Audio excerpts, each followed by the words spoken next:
करके मैंने कहा डीपीआई यूज करेंगे, मजा आएगा भाई साहब। और पता चले शाम को आ रहा हूँ और मेरी हालत ही खराब हो।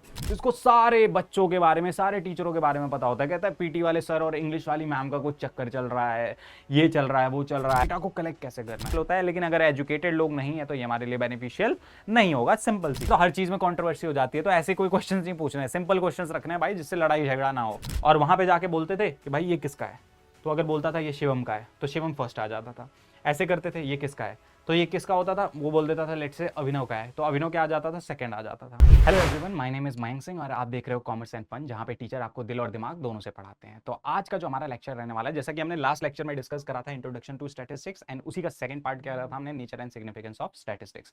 आज हम क्या करने जा रहे हैं, यहाँ पे सेकंड चैप्टर, अपना सेकंड चैप्टर कह लो या बुक के हिसाब से थर्ड, हमारे वन शॉट के हिसाब से सेकंड और बुक के हिसाब से कह लो तो थर्ड चैप्टर, जो कि है कलेक्शन ऑफ डेटा। आज हम डिस्कस करने जा रहे हैं इसके बारे में, कलेक्शन ऑफ डेटा के।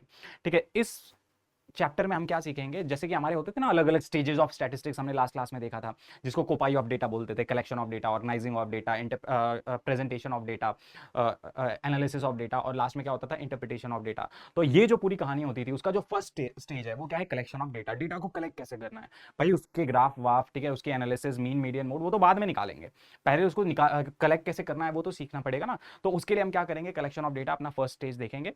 ठीक है, ये चैप्टर बड़ा ही मजेदार चैप्टर है, इसकी वेटेज भी अच्छी खासी होती है। हाँ, बट दिक्कत एक ये है कि इसमें कोई भी न्यूमेरिकल पोर्शन नहीं होता, पूरा का पूरा थ्योरेटिकल पोर्शन होता है। स्टार्टिंग के स्टैट्स के 2-3 चैप्टर जो हैं वो थोड़े से क्या है, आपके थ्योरेटिकल पोर्शन के हैं। बट हाँ, ये मैं गारंटी आपको देता हूं कि ये यहां पे करने के बाद ये चैप्टर को आपको दोबारा इसको करने की जरूरत नहीं पड़ेगी, इतना बेहतरीन आपको इसको समझाएंगे हम। हाँ, बस वो करना पड़ेगा कि आपको टाइम टू टाइम रिवाइज करना पड़ेगा, नहीं तो भाई कुछ भी कितना भी अच्छा पढ़ लो आप भूल ही जाओगे। ठीक है, तो चलो स्टार्ट करते हैं इस लेक्चर को। ठीक है, मजेदार लेक्चर है, स्टार्ट करते हैं। सबसे पहले स्टार्ट करते हैं हम कहानी यहाँ पे डेटा से। तो डेटा क्या होता है भाई, डेटा क्या होता है, कोई भी न्यूमेरिक इंफॉर्मेशन। ठीक है, कोई भी इंफॉर्मेशन जो कि क्या करे, न्यूमेरिक फॉर्म में एक्सप्रेस कर ली जाए। जैसे मैं बोलूं कि यहाँ पे कुछ लोग मौजूद हैं, ठीक है, तो इसे हम डेटा कंसीडर नहीं करेंगे, क्योंकि क्या कुछ लोग, ठीक है, इसे हम थोड़ी डेटा कंसीडर कर लेंगे। बोला ना न्यूमेरिक नंबर्स में, अगर मैं वही बोल दूं कि यहाँ पे 10 लोग बैठे हैं, ठीक है, 20 लोग बैठे हैं, तो मैंने क्या करा, एक नंबर एक्सप्रेस कर दिया, उस इंफॉर्मेशन को क्या बोलते हैं बच्चे, डेटा बोलते हैं। ठीक है, तो कोई भी न्यूमेरिक इंफॉर्मेशन जो क्या करी जा सकती है बच्चे, कोई भी इंफॉर्मेशन जो न्यूमेरिक फॉर्म में एक्सप्रेस करी जा सकती है, उसे हम क्या बोलते हैं, डेटा बोलते हैं। डेटा को जनरली हम क्या करते हैं बच्चे, दो पार्ट्स में डिवाइड करते हैं। फर्स्ट पार्ट जो होता है उसे हम बोलते हैं primary source of data, and second part जो होता है उसे हम बोलते हैं secondary source of data. Primary source of data की बात करी जाए तो ये वो डेटा होता है जो हम खुद कलेक्ट करते हैं। ठीक है, हम खुद कलेक्ट करते हैं उस डेटा को क्या बोलते हैं, प्राइमरी सोर्स ऑफ डेटा बोलते हैं। इसको आप एक एग्जांपल के थ्रू समझ सकते हो। लेट्स से मैंने आप लोगों से बोला कि भाई अपने क्लास के जितने भी बच्चे हैं ना, उन सबके मार्क्स एक बारी मुझे बता दो। आपने कहा ठीक है सर बता देंगे, कोई दिक्कत नहीं है, इसमें क्या है।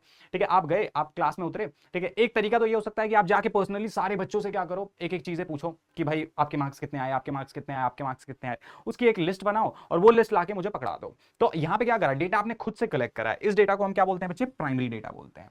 दूसरा तरीका क्या हो सकता है, आप थोड़ा सा स्मार्ट मूव खेलो, आप आलसी हो मेरी तरह। ठीक है, आप क्या करो, सीधा उठ के कहां चले जाओ, मैम के पास। मैम से कह दो मैम आपने एक लिस्ट बनाई थी ना सारे बच्चों के मार्क्स की, प्लीज वो लिस्ट मुझे दे दो, और वो लिस्ट उनसे लाके सीधा मुझे दे दोगे।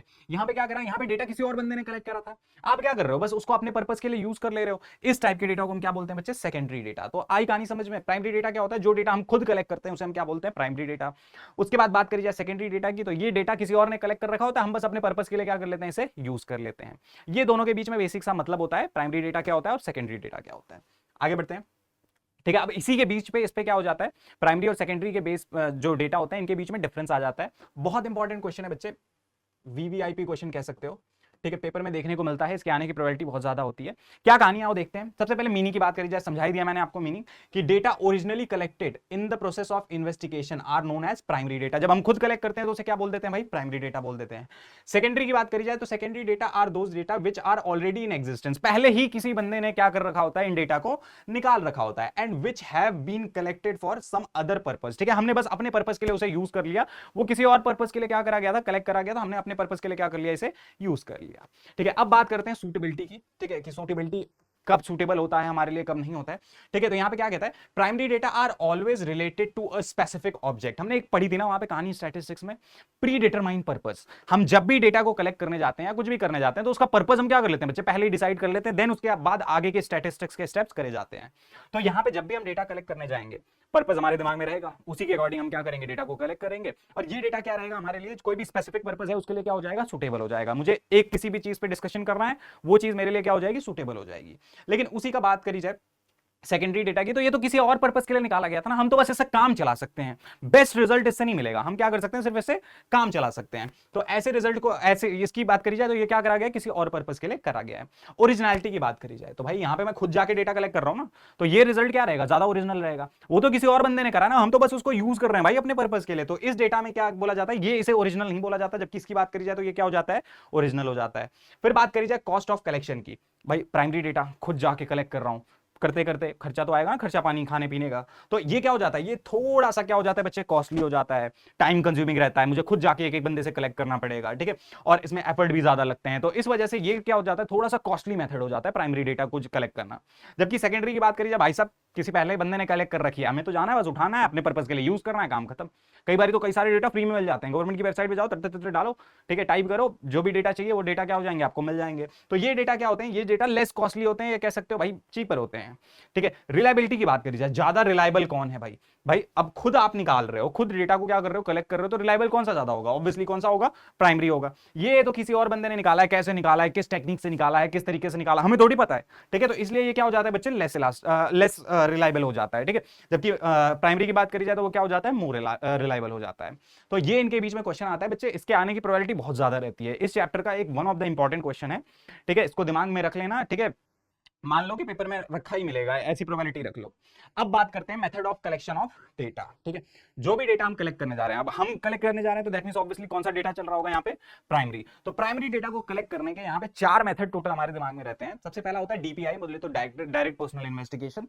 फिर आता है इनडायरेक्ट ओरल इन्वेस्टिगेशन, एंड उसके बाद आता है इन्फॉर्मेशन फ्रॉम लोकल सोर्सेज या कोरेस्पॉन्डेंट बोल सकते हो, ठीक है। सबसे लास्ट आता है इन्फॉर्मेशन थ्रू क्वेश्चनायर। एक एक करके इन चारों मेथड को देखते जाते हैं, जिनमें सबसे ज्यादा इंपॉर्टेंट जो मेथड है वो ये मेथड, ये मेथड, ये दोनों सबसे ज्यादा इंपॉर्टेंट है। इन दोनों में क्वेश्चन आने की प्रोबेबिलिटी ज्यादा रहती है, बट ऐसा नहीं कह सकते हम कि भाई ये दोनों इंपॉर्टेंट नहीं है, पढ़ के तो जाना ही है, मे भी शायद पेपर में देखने को मिल जाए, ऐसा सिनेरियो हो, टीचर भी सोचे कि ये तो हर साल देते हैं, इस साल क्या करते हैं, कुछ नया ट्राई करते हैं, नया ट्राई करने के चक्कर में उन्होंने आपकी ऐसी तैसी कर दी, पता लगे। तो इसलिए छोड़ के कोई नहीं जाना है, हाँ इंपॉर्टेंट है तो दैट मींस मेहनत इस पे क्या कर लेनी है, थोड़ी सी ज्यादा कर लेनी है। चलते हैं आगे, ठीक है, एक एक करके सारे मेथड देखते जाते हैं। सबसे पहला मेथड हमारा क्या होता है, डायरेक्ट पर्सनल इन्वेस्टिगेशन, ठीक है। खुद एक एक बंदे को बुलाओ अपने पास, बुला के उससे इंफॉर्मेशन कलेक्ट करो, या खुद उसके पास चले जाओ, वहां पे जाके इंफॉर्मेशन कलेक्ट करो। इसको क्या बोल देते हैं बच्चे, डीपीआई, डायरेक्ट पर्सनल इन्वेस्टिगेशन। देख रहे हो यहाँ पे ये जो दीदी हैं, ये इनका इंटरव्यू ले रही हैं, ठीक है। तो इस टाइप के सिनेरियो को क्या बोलते हैं बच्चे, direct DPI, direct personal investigation, ठीक है। इसके अकॉर्डिंग वही यहाँ पे मेंशन कर रखा है कि the direct personal investigation is the method by which data are personally collected by the investigator. जो भी इन्वेस्टिगेटर है, जो भी अपना सर्वे वर्वे कर रहा है, वो खुद क्या करता है, इन्फॉर्मेंट्स, ठीक है। इन्फॉर्मेंट कौन होता है भाई, जो इन्फॉर्मेशन देता है, उससे खुद क्या करता है, डायरेक्टली पर्सनली जाके डेटा क्या करता है, कलेक्ट करता है। अब ये सूटेबल कहाँ होता है भाई, कहाँ के लिए सूटेबल होता है, सूटेबल का मतलब क्या है, कहाँ यूज करा जा सकता है इसको। तो यहां पे बात करी जाए, जब फील्ड ऑफ इन्वेस्टिगेशन मतलब जो एरिया है जिसपे मुझे स्टडी करनी है वो क्या रहे, थोड़ा सा छोटा रहे। अब जैसे एग्जांपल के लिए मान लो मुझे पूरे ऑल ओवर इंडिया में स्टडी करनी है, ऑल ओवर इंडिया में स्टडी करनी है, मैं निकल चुका डीपीआई मेथड यूज करके, मैंने कहा डीपीआई यूज करेंगे, मजा आएगा भाई साहब, और पता चले शाम को आ रहा हूं और मेरी हालत ही खराब हो, मैंने क्या करा, एक छोटा सा एरिया कवर करा और उसी में मैं मर जाऊं, निपट जाऊं मैं, ठीक है। तो इस केस में क्या होता है, अगर फील्ड ऑफ एरिया बहुत बड़ा है तो वो सूटेबल नहीं होगा, लेकिन अगर फील्ड ऑफ एरिया छोटा है, जैसे मुझे अपनी क्लास का ही सर्वे करना है, तो वहां पे डीपीआई बेस्ट मेथड है भाई, उससे बढ़िया मेथड तो कहीं नहीं, ठीक है। उसके बाद बात करी जाए, अगर हमें ओरिजिनल डेटा चाहिए, ठीक है, कैसा डेटा चाहिए, ओरिजिनल, मतलब खुद मुझे पर्सनल टच रखना है, अगर मैं किसी और से कलेक्ट करवा लूं तो वो तो ओरिजिनल नहीं होगा ना, ठीक है। ओरिजिनलिटी होगी बट उतनी ओरिजिनलिटी नहीं होगी जितना मैं खुद जाके अगर कलेक्ट करूं तो मुझे पता है कि भाई ये चीज यहां से आई है, ये चीज यहां से आई है, ये चीज यहां से आई है, तो उस केस में डेटा मेरा क्या रहेगा, ज्यादा ओरिजिनल रहेगा। मतलब ऐसी कोई सिचुएशन है तो उस केस में ये क्या हो जाता है, मेरे लिए बेस्ट हो जाता है। दूसरा, अगर इंफॉर्मेशन को सीक्रेट रखना है, ठीक है, सामने वाला कुछ इसके मन में ऐसा है कि भाई मेरी इंफॉर्मेशन कहीं लीक ना हो जाए, इसलिए मैं क्या करूंगा, आपका कोई आदमी आएगा तो उसको नहीं बताऊंगा, आप खुद आओ, खुद आपको मैं इंफॉर्मेशन बताऊंगा, लीक होने के चांसेस नहीं है, ठीक है। तो जहां पे सीक्रेसी, सीक्रेट बना के रखना है, वहां पे ये मेथड क्या हो जाता है, बेस्ट हो जाता है, ठीक है। अब खुद जाके मेथड को, खुद जाके इंफॉर्मेशन कलेक्ट कर रहे हैं, तो आओ देखते हैं साथ में इसकी मेरिट्स एंड डीमेरिट्स। पहले मेरिट्स की बात करते हैं, ठीक है। लगभग जो चीजें हमने सूटेबिलिटी में पढ़ी थी वही लगभग यहाँ पे उठ के आ जाएंगे। सबसे पहला क्या है बच्चे, ओरिजिनल डेटा, ओरिजिनलिटी रहेगी, डेटा हमारे पास क्या आएगा, ओरिजिनल डेटा आएगा। दूसरी बात करी जाए तो एक्यूरेसी, खुद जाके मैं कलेक्ट कर रहा हूं ना तो गलती होने के चांसेस कम होंगे। अगर मैं किसी दूसरे बंदे पे भरोसा करता तो मे भी वो गलती कर सकता था, लेकिन यहाँ पे तो मैं खुद कलेक्ट कर रहा हूं ना, तो दैट्स व्हाई यहाँ पे गलती होने के चांसेस क्या रहेंगे बच्चे, बहुत मिनिमम रहेंगे। तो इस वजह से यहाँ पे क्या होता है बच्चे, जो एक्यूरेसी है वो क्या हो जाती है, थोड़ी सी बढ़ जाती है, ज्यादा हो जाती है, क्योंकि पर्सनल टच है ना भाई, अपने मैं खुद थोड़ी चाहूंगा पूरी इतनी दिन की मेहनत को क्या करूं, गलत करूं। तो इसलिए क्या होता है, यहाँ पे एक्यूरेसी इंक्रीज हो जाती है। रिलायबिलिटी, ठीक है, अब मैंने खुद कलेक्ट करा तो मैं इस पर भरोसा तो कर सकता हूं ना, ठीक है। तो इस केस में ये क्या हो जाता है, ये डेटा थोड़ा सा रिलायबल हो जाता है। डीमेरिट्स की बात करी जाए तो डीमेरिट्स क्या होती है भाई, वही देखा था उधर हमने कि भाई अगर बड़ा एरिया है तो फिर तो खेल खत्म, यूज करने का कोई फायदा ही नहीं। तो इस केस में क्या होता है, जब अगर बड़ा एरिया, वाइडर एरिया है तो हमें ये यूज करना नहीं चाहिए, ठीक है। पर्सनल बाइसनेस, ठीक है, पर्सनल बाइसनेस क्या होती है भाई, मे बी मैं क्या करूं, अगर सर्वे कर रहा हूं तो मैं क्या कर लूं, लेट से मैं अपने स्टूडेंट्स का सर्वे कर रहा हूं, तो जो अच्छे अच्छे स्टूडेंट्स हैं उन्हीं का डेटा क्या कर लूं, मैं यहाँ पे कलेक्ट कर लूं। या क्या कर सकते हैं, मैं अपने जान पहचान वालों के लोगों का डेटा ही सिर्फ कलेक्ट करूं। तो उस केस में जो डीपीआई मेथड है वो क्या हो जाता है बच्चे, फेल हो जाता है, इसमें पर्सनल बाइसनेस देखने को मिलती है, ठीक है। हम ना चाहते हुए भी हम क्या कर देते हैं, थोड़ी मोड़ी तो बाइसनेस कर ही देते हैं, हर इंसान बाइस तो होता ही होता है। प्लस लास्ट वाली बात करी जाए तो भाई ये मेथड थोड़ा सा खर्चीला, थोड़ा सा नहीं बहुत ज्यादा खर्चीला होता है, क्योंकि अब लेट से एग्जाम्पल के लिए मैं हर जगह जाऊंगा तो रिक्शा करूंगा, कुछ खाऊंगा पीऊंगा, खर्चा पानी, इन सब की चीजें तो होंगी ना, तो ये मेथड थोड़ा सा क्या हो जाता है, एक्सपेंसिव, थोड़ा सा नहीं ज्यादा, बहुत ज्यादा एक्सपेंसिव हो जाता है। तो ये इसकी मेरिट्स होती हैं और ये इसकी क्या होती है, डीमेरिट्स होती हैं। अब आपके दिमाग में आएगा सर इतने सारे मेथड हैं, हर मेथड की मेरिट और डीमेरिट याद करनी होगी। तो देखो मैं एक पर्सनल तरीका फॉलो करता था जब मैं पढ़ता था तब से लेकर अभी तक का, कि मैं क्या करता हूँ, मेथड का ना वो जान लेता हूँ कि भाई इसमें होता क्या है एक्चुअल में, फिर उसके अकॉर्डिंग आइडिया लगाने लगता हूँ। जैसे डीपीआई में मुझे समझ में आ गया कि पर्सनली सबको बुला बुला के क्या करना है, अपने को इंटरव्यू करना है, लोगों से पूछताछ करनी है, बातचीत करनी है, इंफॉर्मेशन कलेक्ट करनी है। तो मुझे समझ में आ गया कि भाई ये बहुत बड़े एरिया में अगर करना होगा ना तो ये मेरे लिए पॉसिबल नहीं होगा, तो वो क्या हो जाएगी, इसकी डीमेरिट हो जाएगी, थोड़ा खर्चीला मेथड है, ठीक है। मुझे इतने सारे लोगों के पास जाना पड़ेगा, इंफॉर्मेशन कलेक्ट करनी पड़ेगी, टाइम कंज्यूमिंग, यहाँ पे साथ में लिख सकते हो टाइम कंज्यूमिंग भी, कि थोड़ा सा टाइम लगता है ना, बहुत ज्यादा टाइम लगेगा, अगर मुझे बड़ा एरिया कवर करना है तो इतना टाइम लग जाएगा भाई, सोचो मत, एक आध साल लग जाए पता चले, फिर नया रिजल्ट निकालने की तैयारी आ जाए। तो उस केस में क्या हो जाता है, टाइम कंज्यूमिंग हो जाता है, कॉस्टली हो जाता है, बाइसनेस देखने को मिल सकती है। फायदे की बात करी जाए तो भाई मुझे ओरिजिनल डेटा मिलेगा, ठीक है, उसमें क्या होगा, रिलायबल होगा, भरोसा कर सकते हैं, एक्यूरेसी थोड़ी सी ज्यादा होगी। तो ये इसकी मेरिट्स एंड डीमेरिट्स बन जाती हैं। आगे बढ़ते हैं, सेकंड मेथड जो हमारा है ये है इनडायरेक्ट ओरल इन्वेस्टिगेशन। इसकी क्या कहानी है आओ समझते हैं। इनडायरेक्ट ओरल इन्वेस्टिगेशन क्या होता है, पहले मैं इसको एग्जांपल के थ्रू समझाता हूं, फिर उसके बाद क्या करेंगे, जो भी चीजें इसमें हैं वो पढ़ेंगे, ठीक है। आपने देखा होगा मोहल्ले में वो दो चार आंटियां होती हैं, वो क्या करती रहती हैं, बैठ के गॉसिप करती रहती हैं, चुगलियां करती रहती हैं कि भाई इसके घर में इसकी बहू को इसने मारा, ठीक है, इसकी बहू ऐसी है, ठीक है, इसका बेटा ऐसा है, इसका चक्कर उससे चल रहा है, ठीक है। ये सारी चीजें देखते हो ना, ये आंटियां जो होती हैं वो क्या करती रहती हैं, गॉसिप करती रहती हैं। तो इस मेथड में, ठीक है, या आप और भी एग्जांपल ले सकते हो, वो होता है ना, ये देखो इंग्लिश वाली मैम और पीटी वाले सर, ठीक है। एक बच्चा स्कूल में ऐसा होता है ना क्लास में, जिसको सारे बच्चों के बारे में, सारे टीचरों के बारे में पता होता है, कहता है पीटी वाले सर और इंग्लिश वाली मैम का कुछ चक्कर चल रहा है, ये चल रहा है, वो चल रहा है, ये बच्चा टॉप आएगा, इसकी पढ़ाई अच्छी चल रही है, ये टीचर तो पढ़ाते ही नहीं है, ठीक है। उसके पास जाओ ना, उसके पास पूरे स्कूल का हिसाब किताब होगा। तो अब इस मेथड में क्या होता है, इस मेथड में मैं पर्सनली सबसे जाके मिलूं, उससे बढ़िया मैं क्या करता हूं, मोहल्ले की एक आंटी को पकड़ लिया या स्कूल के उसी बच्चे को पकड़ लिया, वो जो भी बच्चा था, एबीसी जो भी उसका नाम था, उसके पास मैं पहुंच गया और मैंने कहा कि भाई मुझे ना इन्फॉर्मेशन चाहिए, मेरे पास टाइम थोड़ा सा कम है, ठीक है, और पैसे का बजट भी मेरा थोड़ा कम है, क्योंकि मैं पर्सनली जाके सबसे डेटा कलेक्ट नहीं कर सकता। तो बता दे तू कुछ कर सकता है क्या, तू मेरी हेल्प कर सकता है। तो सामने वाले तो हाँ क्यों नहीं भाई, कर सकते हैं, इसमें क्या दिक्कत है, ठीक है, आओ करते हैं तुम्हारी हेल्प। तो हमें क्या करेंगे, ये आंटी हो या वो जो बच्चा हो, वो क्या करेगा, पूरी कहानी क्या कर देगा, मुझे जो जो इन्फॉर्मेशन चाहिए सारी इन्फॉर्मेशन बता देगा। बस इसी मेथड को क्या बोला जाता है, इनडायरेक्ट ओरल इन्वेस्टिगेशन, ठीक है। इसके अकॉर्डिंग क्या होता है, हम डायरेक्टली इन्फॉर्मेशन क्या करते हैं बच्चे, नहीं ऑब्टेन करते उस बंदे से, बल्कि उसके अलावा क्या करते हैं, किसी और तीसरे बंदे से इन्फॉर्मेशन कलेक्ट करते हैं। जिससे इन्फॉर्मेशन कलेक्ट करते हैं उस बंदे को क्या बोला जाता है बच्चे, उस इंसान को बोला जाता है विटनेस। अब जो आंटी है वो हमारी क्या हो जाएंगे, विटनेस हो जाएंगे। ये जो स्कूल का बच्चा है ये हमारा क्या हो जाएगा, विटनेस हो जाएगा। इस कहानी को क्या बोलते हैं बच्चे, इनडायरेक्ट ओरल इन्वेस्टिगेशन बोलते हैं, ठीक है। अब बात करी जाए तो ये कहां पे सूटेबल हो सकता है भाई, ठीक है, जहां पे एरिया थोड़ा सा क्या हो जाए, बड़ा हो जाए। अब मुझे एक एक से इंडिविजुअली नहीं पूछना ना, मैं एक मोहल्ले में गया, मोहल्ले में एक आंटी को पकड़ा, उनसे इन्फॉर्मेशन कलेक्ट करी, निकल गया अगले मोहल्ले में, अगले मोहल्ले में पहुंचा, वहां पे इन्फॉर्मेशन कलेक्ट करी, आगे बढ़ गया। तो पहले वाले मेथड के डीपीआई के कंपैरिजन में यहां पे थोड़ा सा एरिया जो होता है वो कवरेज क्या हो जाती है बच्चे, वाइडर हो जाती है, लार्ज एरिया हो जाता है, ठीक है। और ये भी सिनेरियो होता है, ठीक है, ये भी देख सकते हो कि जब हमारा जो इन्फॉर्मेंट है, ठीक है, जो भी इन्फॉर्मेशन देने वाला बंदा है जिससे हमें इन्फॉर्मेशन लेनी थी, वो कैपेबिलिटी ना हो। जैसे एग्जांपल के लिए दो लोगों की लड़ाई हुई, ठीक है, एक ने गिरा के दूसरे को क्या कर दिया, कूट के मतलब पीट के बराबर कर दिया। अब मैं उससे जाके ये तो नहीं पूछने लग जाऊं ना कि भाई इन्फॉर्मेशन बता, क्या हुआ, कैसे हुआ, क्या हुआ, ठीक है, पता चले वो कोमा में पड़ा हुआ है, मैं उसको उठा के कह रहा हूं भाई बता बता बता तेरे साथ क्या हुआ, पुलिस भी मुझे पीटेगी और डॉक्टर तो जो पीटेगा पीटेगा ही, वो अलग सिनेरियो हो जाएगा, ठीक है। तो इससे बचने के लिए हम क्या करते हैं, वहां पे आजू बाजू दुकानें विकानें होती हैं, उनके पास पहुंचते हैं, हम कहते हैं भाई क्या हुआ कैसे हुआ बता दो, मैं उसके अकॉर्डिंग क्या कर लूंगा, अपनी रिपोर्ट बना लूंगा। तो इस चीज को क्या इस केस में क्या हो जाती है बच्चे, ये यूजफुल हो जाती है, ठीक है। उसके बाद बात करी जाए, ठीक है, आगे बढ़ते हैं। मेरिट्स की बात करी जाए तो मेरिट्स में पहले ही समझ में आ गया था आपको कि एरिया जो है वो क्या हो जाता है, बड़ा कवर हो जाता है पहले के कंपैरिजन में, ठीक है। खर्चीला थोड़ा सा कम होता है। अब मुझे क्या करना है, हर एक बंदे से जाके नहीं मिलना ना, ठीक है, एक बंदे से मिलना है, ठीक है, फिर आगे बढ़ जाना है, फिर एक बंदे से मिलना, मतलब बहुत ज्यादा इंफॉर्मेशन मैं कलेक्ट कर सकता हूँ कम खर्चे में, तो ये लेस एक्सपेंसिव हो जाता है। प्लस साथ में ये थोड़ा सा मेथड ना सिंपल है, अब मुझे हर बंदे से डील नहीं करनी, ठीक है, एक दो लोगों से, कुछ लोगों से डील करनी है, तो ये मेथड थोड़ा सा क्या हो जाएगा मेरे लिए, सिंपल हो जाएगा, ठीक है। लेकिन डीमेरिट्स की बात करते हैं, तो डीमेरिट्स में क्या होता है बच्चे, ये जो मेथड है ना, ये लेस एक्यूरेट होता है, ठीक है। इसका आप एग्जांपल देख सकते हो कि सामने वाले को कैसे पता, पूरी इंफॉर्मेशन तो सामने वाले को नहीं पता होगी ना, वो तो प्रिडिक्शन कर रहा होगा या ऑब्जर्वेशन के बेसिस पे बोल रहा होगा, तो मे बी वो गलत भी हो सकता है और मे बी क्या हो सकता है, सही भी हो सकता है। तो इसलिए इस मेथड को क्या माना जाता है बच्चे, लेस एक्सपेंसिव माना जाता है। अगला जो पॉइंट है इसका क्या है बच्चे, बाइस्ड है। बाइस्ड का मतलब क्या है, अब जैसे मान लो एग्जांपल के लिए मेरा कोई दोस्त है ए, ठीक है, कोई आया मुझसे कह रहा है कि भाई इसके बारे में कुछ कहानी बता दो। अब मेरी ए से बहुत ज्यादा बनती है, तो मैंने कहा अरे भाई ए की तो बात ही मत करो, इतना बेहतरीन इंसान है भाई, इससे तो बात ही मत करो, ठीक है, पूरे शहर में ना अगर ढूंढोगे तो भी ए जैसा इंसान नहीं मिलेगा। अब वो अलग बात है कि ए जैसा भी हो, लेकिन मेरा दोस्त है तो मैं क्या करूंगा, मेरी अच्छी खासी बन रही है, इतनी तारीफ कर दूंगा, तारीफों के पुल बांध दूंगा।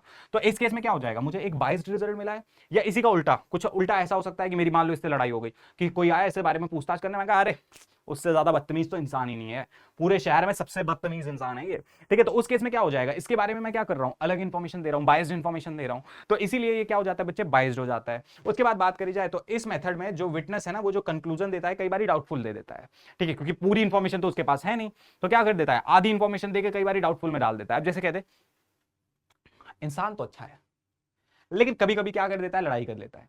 इंसान तो अच्छा है, लेकिन कभी कभी थोड़ी ड्रिंक कर लेता है। इंसान तो अच्छा है, लेकिन कभी कभी क्या कर लेता है बच्चे, गाली गलौज कर लेता है। अब यहाँ पे वो अच्छा इंसान है या ये जो बाकी सारे नेचर निकल के आए हैं, ये सारे नेचर से हम क्या जज करेंगे कि भाई इंसान अच्छा है, नहीं भाई ये तो थोड़े बेकार नेचर दिख रहे हैं ना। तो इस केस में क्या होता है बच्चे, डाउटफुल कंक्लूजन कई बार आ जाते हैं। तो ये हमारा सेकंड मेथड था, इनडायरेक्ट ओरल इन्वेस्टिगेशन, मतलब डायरेक्टली उस बंदे से जाके ना पूछ के किसी तीसरे थर्ड पार्टी से क्या करते हैं, इंफॉर्मेशन कलेक्ट करते हैं, और उस थर्ड पार्टी को क्या बोलते हैं बच्चे, विटनेस बोलते हैं। सिंपल सी कहानी है हमारी ये सेकंड मेथड की, ठीक है। उसके बाद बात करते हैं इंफॉर्मेशन, ठीक है, सॉरी आई यहां पे मिस हो गया, इंफॉर्मेशन फ्रॉम लोकल सोर्सेज और कोरस्पॉन्डेंट, ठीक है। लोकल सोर्सेज क्या होते हैं भाई, ठीक है, आपने देखा होगा ना टीवी में पुलिस वाले अपने खबरी रखते हैं अलग अलग जगहों पे, ठीक है। क्या होता है वो देखा होगा आपने कई सारी मूवीज में, जाके खबरी को ऐसे 500 का नोट पकड़ाते हैं, ऐसे दोनों बैठ के चाय पी रहे होते हैं, एक पीछे खबरी बैठा होता है, यहाँ पे पुलिस वाला बैठा होता है, पुलिस वाला पीछे से ऐसे 500 का नोट डालता है और कहता है कि कुछ मामला गंभीर है, तो सामने वाला कहता है हाँ मुझे पता है, दुल्हन की विदाई का समय आ चुका है, ठीक है, पटाखे, दिवाली आने वाली है, पटाखे फूटने वाले हैं। तो वहां से क्या मिलता है, लोकल सोर्सेज से जो इनके खबरी होते हैं वो क्या करते हैं, इनको इन्फॉर्मेशन देते रहते हैं। ये देखो ना, दे रहा है इन्फॉर्मेशन, इनको दे रहा है, ठीक है। या फिर क्या सिनेरियो होता है, आप न्यूज चैनल में आपने देखा होगा, जनरली बहुत ज्यादा फॉलो होता है, न्यूज चैनल वाले क्या करते हैं, एक रिपोर्टर हायर कर लेते हैं। अब हर एरिया में तो एक एंकर जा नहीं सकता ना, ठीक है, जो रिपोर्टर होता है, एंकर होता है, वो हर एरिया में जा नहीं सकता, तो वो क्या करते हैं, हर एरिया में अपने जितने भी एरिया हैं, जैसे एग्जाम्पल के लिए दिल्ली में अगर क्या है उनका न्यूज का स्टेशन है, तो वो क्या करते हैं, चेन्नई में किसी एक बंदे को हायर कर लिया, मुंबई में एक को, कोलकाता में एक को, हर जगह पे क्या कर देते हैं, अपने कई सारे रिपोर्टर्स को हायर कर लेते हैं। रिपोर्टर्स को कोरेस्पोंडेंट भी बोला जाता है, दोनों का मतलब क्या होता है, सेम होता है। तो इस कहानी में क्या होता है, हमें किसी एक तीसरे बंदे को हायर कर लेते हैं। इस इंफॉर्मेशन को क्या बोलते हैं, इस मेथड को क्या बोलते हैं, इंफॉर्मेशन फ्रॉम लोकल सोर्सेज, और लोकल सोर्सेज की जगह क्या बोल सकते हैं, कोरेस्पोंडेंट बोल सकते हैं। आपने देखा होगा ना न्यूज में, ठीक है, वो बोलता रहता है कैमरामैन प्रतीक के साथ कोरेस्पोंडेंट मयंक सिंह, ठीक है, इसको हिंदी में ना संवाददाता बोलते हैं, संवाददाता, ठीक है, इसका वर्ड क्या होता है, संवाददाता। तो ये मेथड होता है, इसमें हम क्या करते हैं, किसी एक बंदे को हायर कर लेते हैं, लोकल एजेंसी को या लोकल किसी पर्सन को, वो हमें क्या करता रहता है, time to time continuous information provide करता रहता है। सूटेबिलिटी की बात करें तो भाई कहां पे अप्लाई हो सकता है, कहां पे यूजफुल है, भाई जहां पे मुझे रेगुलर बेसिस पे कॉन्टिन्यूस इंफॉर्मेशन की जरूरत है, वहां पे ये थोड़ा सा यूजफुल हो जाता है। प्लस साथ में बात करी जाए जहां पे इन्वेस्टमेंट का इन्वेस्टिगेशन का एरिया बहुत बड़ा है, तो अब मैं हर जगह तो खुद नहीं जा सकता ना, मैं क्या करता हूं, कई सारे लोगों को हर एक एरिया से हायर कर लेता हूं और काम खत्म, ठीक है। उसके बाद क्या बात करी जाए भाई, न्यूज वाली जो एजेंसीज है, न्यूज मैगजीन्स, रेडियोज, ये क्या करते हैं, ज्यादातर ये मेथड को फॉलो करते हैं। तो इस मेथड को क्या बोला जाता है, इंफॉर्मेशन थ्रू कोरेस्पोंडेंट या लोकल सोर्सेज। अब हर मेथड की तरह कुछ अच्छाइयां होंगी और साथ में क्या होंगे, कुछ बुराइयां होंगी। आओ देखते हैं क्या अच्छाइयां क्या बुराइयां हैं। सबसे पहला इकोनॉमिकल मेथड, सस्ता मेथड है भाई, ठीक है। अब मुझे हर बंदे के पास तो जाना नहीं है ना खुद चल चल के, जैसे इनसे पहले वाले मेथड में क्या हो रहा था, मुझे डीपीआई में सबसे मिलना पड़ता था, बहुत मेहनत मेरे लिए, ठीक है। साथ में दूसरे वाले मेथड में क्या होता था कि मुझे निकलना तो वहां पे पड़ता था, वहां पे थोड़े से कम लोगों से मिलना पड़ता था, तो मेरे ऊपर खर्चा थोड़ा सा क्या रहता था, ज्यादा रहता था। अब मैंने हर एरिया से एक एक बंदे को हायर कर लिया है, तो मेरे पास एक तो एरिया बहुत बड़ा कवर हो जाएगा, एंड साथ में मुझे क्या होगा, चीजें थोड़ी सी सस्ती पड़ेंगी, तो इकोनॉमिकल हो जाएगा, एंड साथ में वही लिखा है ना, वाइडर कवरेज हो जाएगा, कंटिन्यूटी, लगातार बेसिस पे मुझे क्या मिलता रहेगा, यहाँ पे डेटा मिलता रहेगा, क्योंकि एक बंदे को मैंने क्या कर रखा है, यहाँ पे हायर कर रखा है। डीमेरिट्स की बात करी जाए, क्योंकि हर चीज में सिर्फ अच्छाइयां तो नहीं होती ना भाई, बुराइयां भी होती हैं। तो देखो सबसे पहली चीज तो क्या होती है, लॉस ऑफ ओरिजिनलिटी। ओरिजिनल चीजें क्या हो जाती हैं, यहाँ पे लॉस हो जाता है। कैसे लॉस हो जाता है, अब मैं बताता हूँ। आप लोगों ने देखा होगा ना, एक वो केस आया था, पोर्शे ने क्या कर दिया था, 2 IT सेक्टर के लोगों को, एक लड़की थी एक लड़का था, बाइक पे जा रहे थे, कुचल दिया था। 17 साल का लड़का था, वो ऐसे वाला कंट्रोवर्सी हुई थी ना। तो वहां पे क्या होता है, वहां पे मैं न्यूज में देख रहा था, कोई न्यूज चैनल वाला बोल रहा है 160 की स्पीड थी, कोई न्यूज चैनल वाला बोल रहा है 170, 180, 200। ठीक है, समझ में नहीं आ रहा था एक्चुअल में स्पीड थी क्या। तो वहां पे क्या हुआ, ओरिजिनलिटी क्या हो गई, लूज हो गई, पता नहीं लग पाया एक्जैक्टली कि भाई कौन सी इंफॉर्मेशन है, ठीक है, ओरिजिनल है कौन सी नहीं है। ठीक है, तो ये पहला पॉइंट आ जाता है कि ओरिजिनलिटी नहीं होती, क्योंकि पर्सनल टेस्ट तो यहाँ से हट गया ना। इससे पहले वाले दोनों मेथड में क्या था, पर्सनल टेस्ट था, मैं खुद जाके इंफॉर्मेशन कलेक्ट करता था। यहाँ पे पर्सनल टेस्ट थोड़ा सा क्या हो गया बच्चे, हमारा दूर हो गया है। तो यहाँ पे ओरिजिनल जो डेटा है वो क्या हो जाता है, हमारे से मिस हो जाता है। सिंपल सी कहानी है। आगे बात करते हैं, लैक ऑफ यूनिफॉर्मिटी। ठीक है, अब जैसे इससे पहले वाले दोनों मेथड्स में क्या होता था, मैं खुद जाके डेटा अकेले कलेक्ट करता था। ठीक है, खुद से जाके सारे डेटा को क्या करता था, कलेक्ट करता था। तो इसका मतलब क्या था कि जितने भी पैटर्न्स मैं फॉलो करूंगा, जितनी भी टेक्निक्स फॉलो करूंगा, सारी की सारी सेम रहेंगे। लेकिन यहाँ पे मैंने क्या करा, बहुत सारे अलग अलग लोगों को हायर करा है। तो कोई अलग तरीके से डेटा कलेक्ट करेगा, कोई अलग तरीके से करेगा। तो मुझे कहीं पे भी यूनिफॉर्मिटी, सेम टाइप की चीजें देखने को नहीं मिलेंगी, क्योंकि सबके अपने अपने स्टाइल क्या होंगे, डिफरेंट होंगे। ठीक है, उसके बाद बात करी जाए लेस एक्यूरेट, बताया ना, गलत सही इंफॉर्मेशन। जब ओरिजिनल डेटा नहीं है तो इंफॉर्मेशन क्या हो सकती है हमारे लिए, गलत भी हो सकती है। ये दोनों सिनेरियोस अपने को देखने को, तीनों सिनेरियोस देखने को मिलते हैं। आगे बढ़ते हैं। ठीक है, इसके बाद कहानी आती है इंफॉर्मेशन थ्रू क्वेश्चनायर। ठीक है, इंफॉर्मेशन थ्रू क्वेश्चनायर।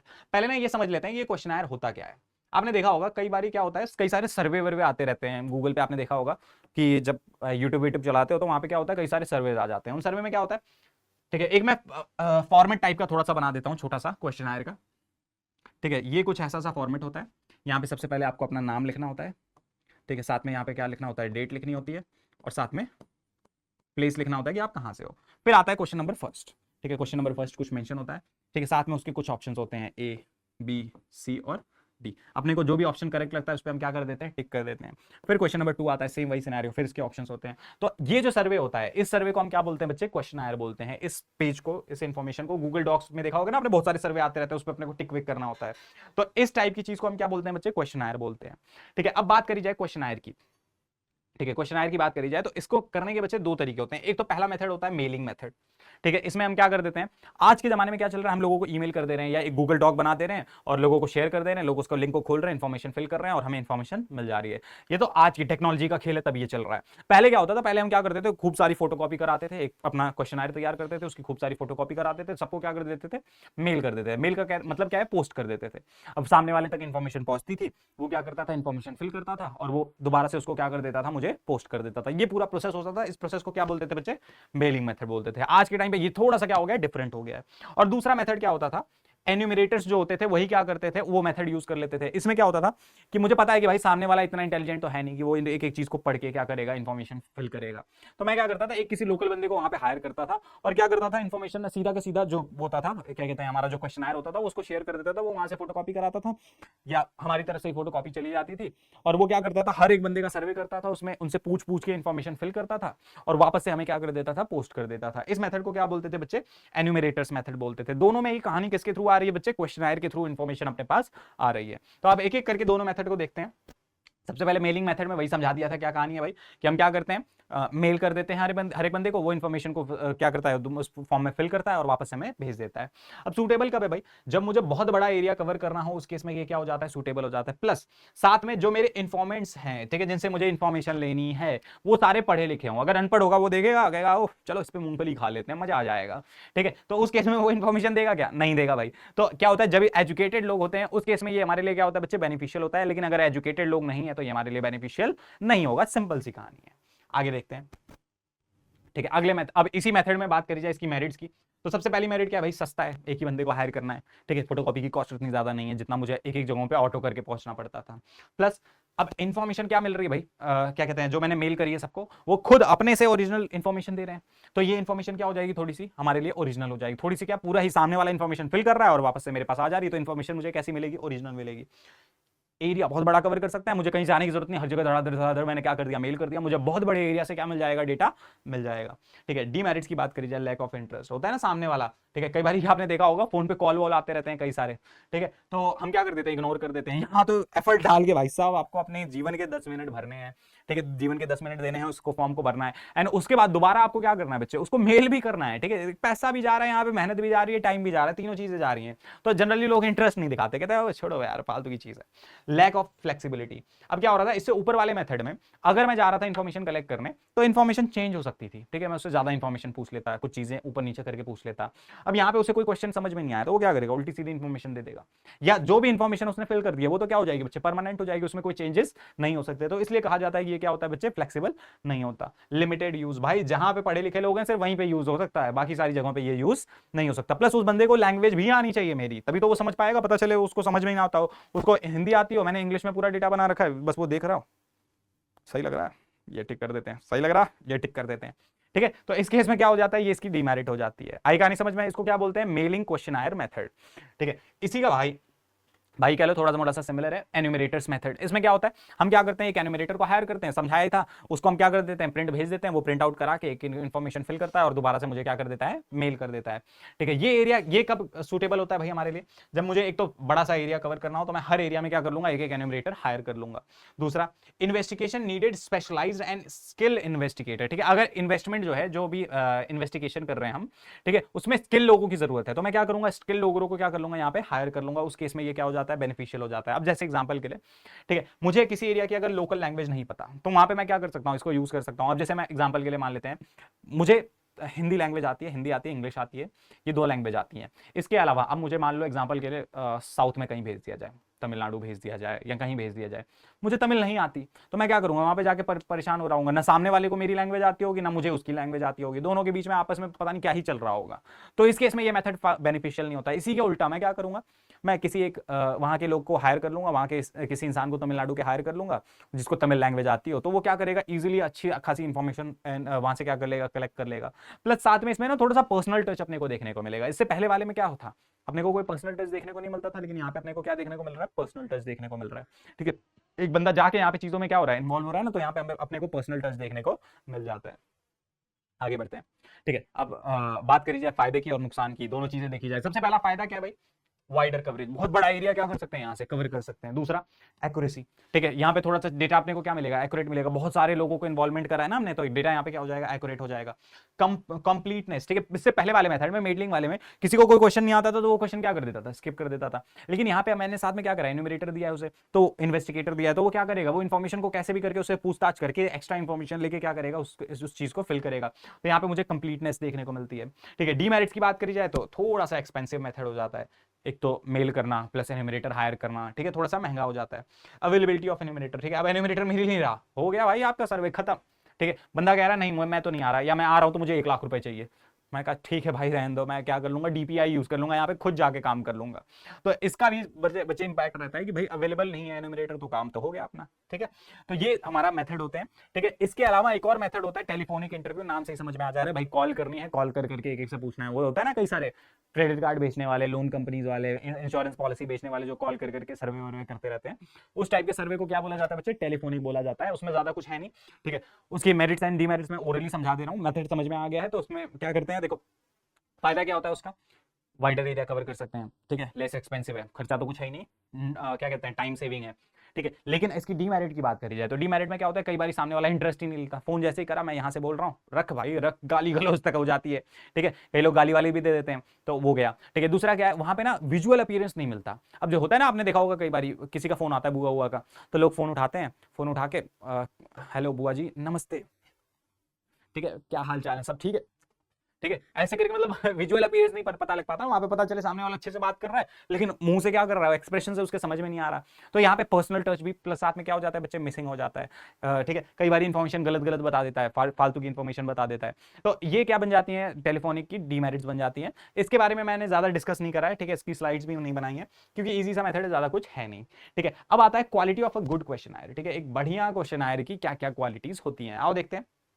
सबसे पहला, limited number of questions. Questioner के बारे में बता ही दिया था, क्या फॉर्मेट होता है, कैसे क्वेश्चनर बनता है, ठीक है। सबसे पहली चीज रखी जाए तो भाई इसमें नंबर ऑफ क्वेश्चंस क्या रखने चाहिए अपने को, जितना पॉसिबल हो सके कम रखने चाहिए। क्यों कम क्यों रखने चाहिए? एग्जाम्पल के लिए मैंने 100 क्वेश्चन डाल दिए, सामने वाला कहेगा ओह ये तो 1 घंटे की प्लानिंग है, हटाओ हटाओ हटाओ, फाड़ फूड़ के उड़ा देगा, कहेगा सिंगानिया ये रख लो, ठीक है। तो उस केस में क्या हो जाएगा, लिमिटेड नंबर ऑफ क्वेश्चंस अपने को डालने चाहिए। मोस्टली ट्राई करना चाहिए कि 10 से 15 क्वेश्चंस या मैक्स टू मैक्स 20 क्वेश्चंस होने चाहिए, इससे ज्यादा क्वेश्चंस नहीं होने चाहिए। दूसरा, सिंप्लिसिटी होनी चाहिए भाई, सिंपल लैंग्वेज में लिखना चाहिए। ऐसा नहीं है कि आपने देखा होगा ना, कई सारे रीजनिंग के क्वेश्चन देखे होंगे, वो यहाँ पे नहीं डालने हैं कि तुम्हारी बुआ के, मौसी के, ताऊ के, चाचा के लड़के के बेटे का क्या नाम है, ठीक है। वो बेचारा जोड़ ही रहा होगा, अच्छा बुआ ताऊ मौसा क्या क्या क्या, ठीक है, बेचारा वहीं पे छोड़ देगा, क्या छोड़ो यार, ये यहाँ पे एसएससी का एग्जाम देने थोड़ी आया हूं मैं, ठीक है। ऐसे क्वेश्चन डाल रहे हो, तो जितना भी हो सके बच्चे क्वेश्चंस क्या होने चाहिए, सिंपल होने चाहिए। प्रॉपर ऑर्डर ऑफ क्वेश्चंस, ठीक है, क्वेश्चन का जो ऑर्डर है वो क्या होना चाहिए, प्रॉपर होना चाहिए। अब कैसे, जैसे एग्जांपल के लिए किसी से पूछो कि आपके बच्चे हैं, तो वो कह देगा हाँ बच्चे हैं। फिर उससे पूछो कि आपकी शादी हो गई है, वो वहीं पे पीटना स्टार्ट कर देगा, कैसा बेवकूफ इंसान है, ठीक है। वो आजकल का कल्चर भाई, एक्सेप्शन है, ठीक है, कि लिव इन में रहते हैं लोग, बहुत वाली कहानी। बट इंडिया में जनरली क्या होगा, आपको प्रॉपर ऑर्डर ऑफ वो मेंटेन करना पड़ेगा ना, कि पहले क्या करना पड़ेगा, पहले शादी का क्वेश्चन पूछना है, फिर बच्चे का क्वेश्चन पूछना है, वो चीजें मेंशन रहती हैं, ठीक है। नो अनडिजायरेबल क्वेश्चन, ठीक है, ऐसे कोई क्वेश्चन नहीं डालने चाहिए कि भाई जिनका कोई यूज ही नहीं है, कोई तुक ही नहीं है, ठीक है। जैसे आप रोज नहाते हो, ठीक है, ऐसे क्वेश्चन नहीं डालने, फालतू के क्वेश्चन में नहीं डालने हैं। नॉन कॉन्ट्रोवर्शियल क्वेश्चन ही सिर्फ क्या करने चाहिए, अपने को डालने चाहिए। ऐसी कोई कॉन्ट्रोवर्शियल क्वेश्चन मत डाल दो, ठीक है। जैसे एग्जांपल के लिए पूछ दो कि आपकी बेटी कहाँ है, ठीक है, या घुसते ही पूछ दो आपकी बेटी कहाँ है, कुछ ऐसा पूछ दो, ठीक है। मतलब कॉन्ट्रोवर्शियल, आज के टाइम पे तो हर चीज में कॉन्ट्रोवर्सी हो जाती है, तो ऐसे कोई क्वेश्चन नहीं पूछना है, सिंपल क्वेश्चन रखने हैं भाई, जिससे लड़ाई झगड़ा ना हो, ठीक है। कई सारे एग्जांपल्स आ रहे हैं मेरे दिमाग में, बट बोल नहीं सकते। नॉन कॉन्ट्रोवर्शियल क्वेश्चंस बस ये दिमाग में रख लो, जिससे लड़ाई ना हो, सामने वाला मुझे उठ के पीटने ना लग जाए, ऐसे क्वेश्चंस नहीं आने चाहिए।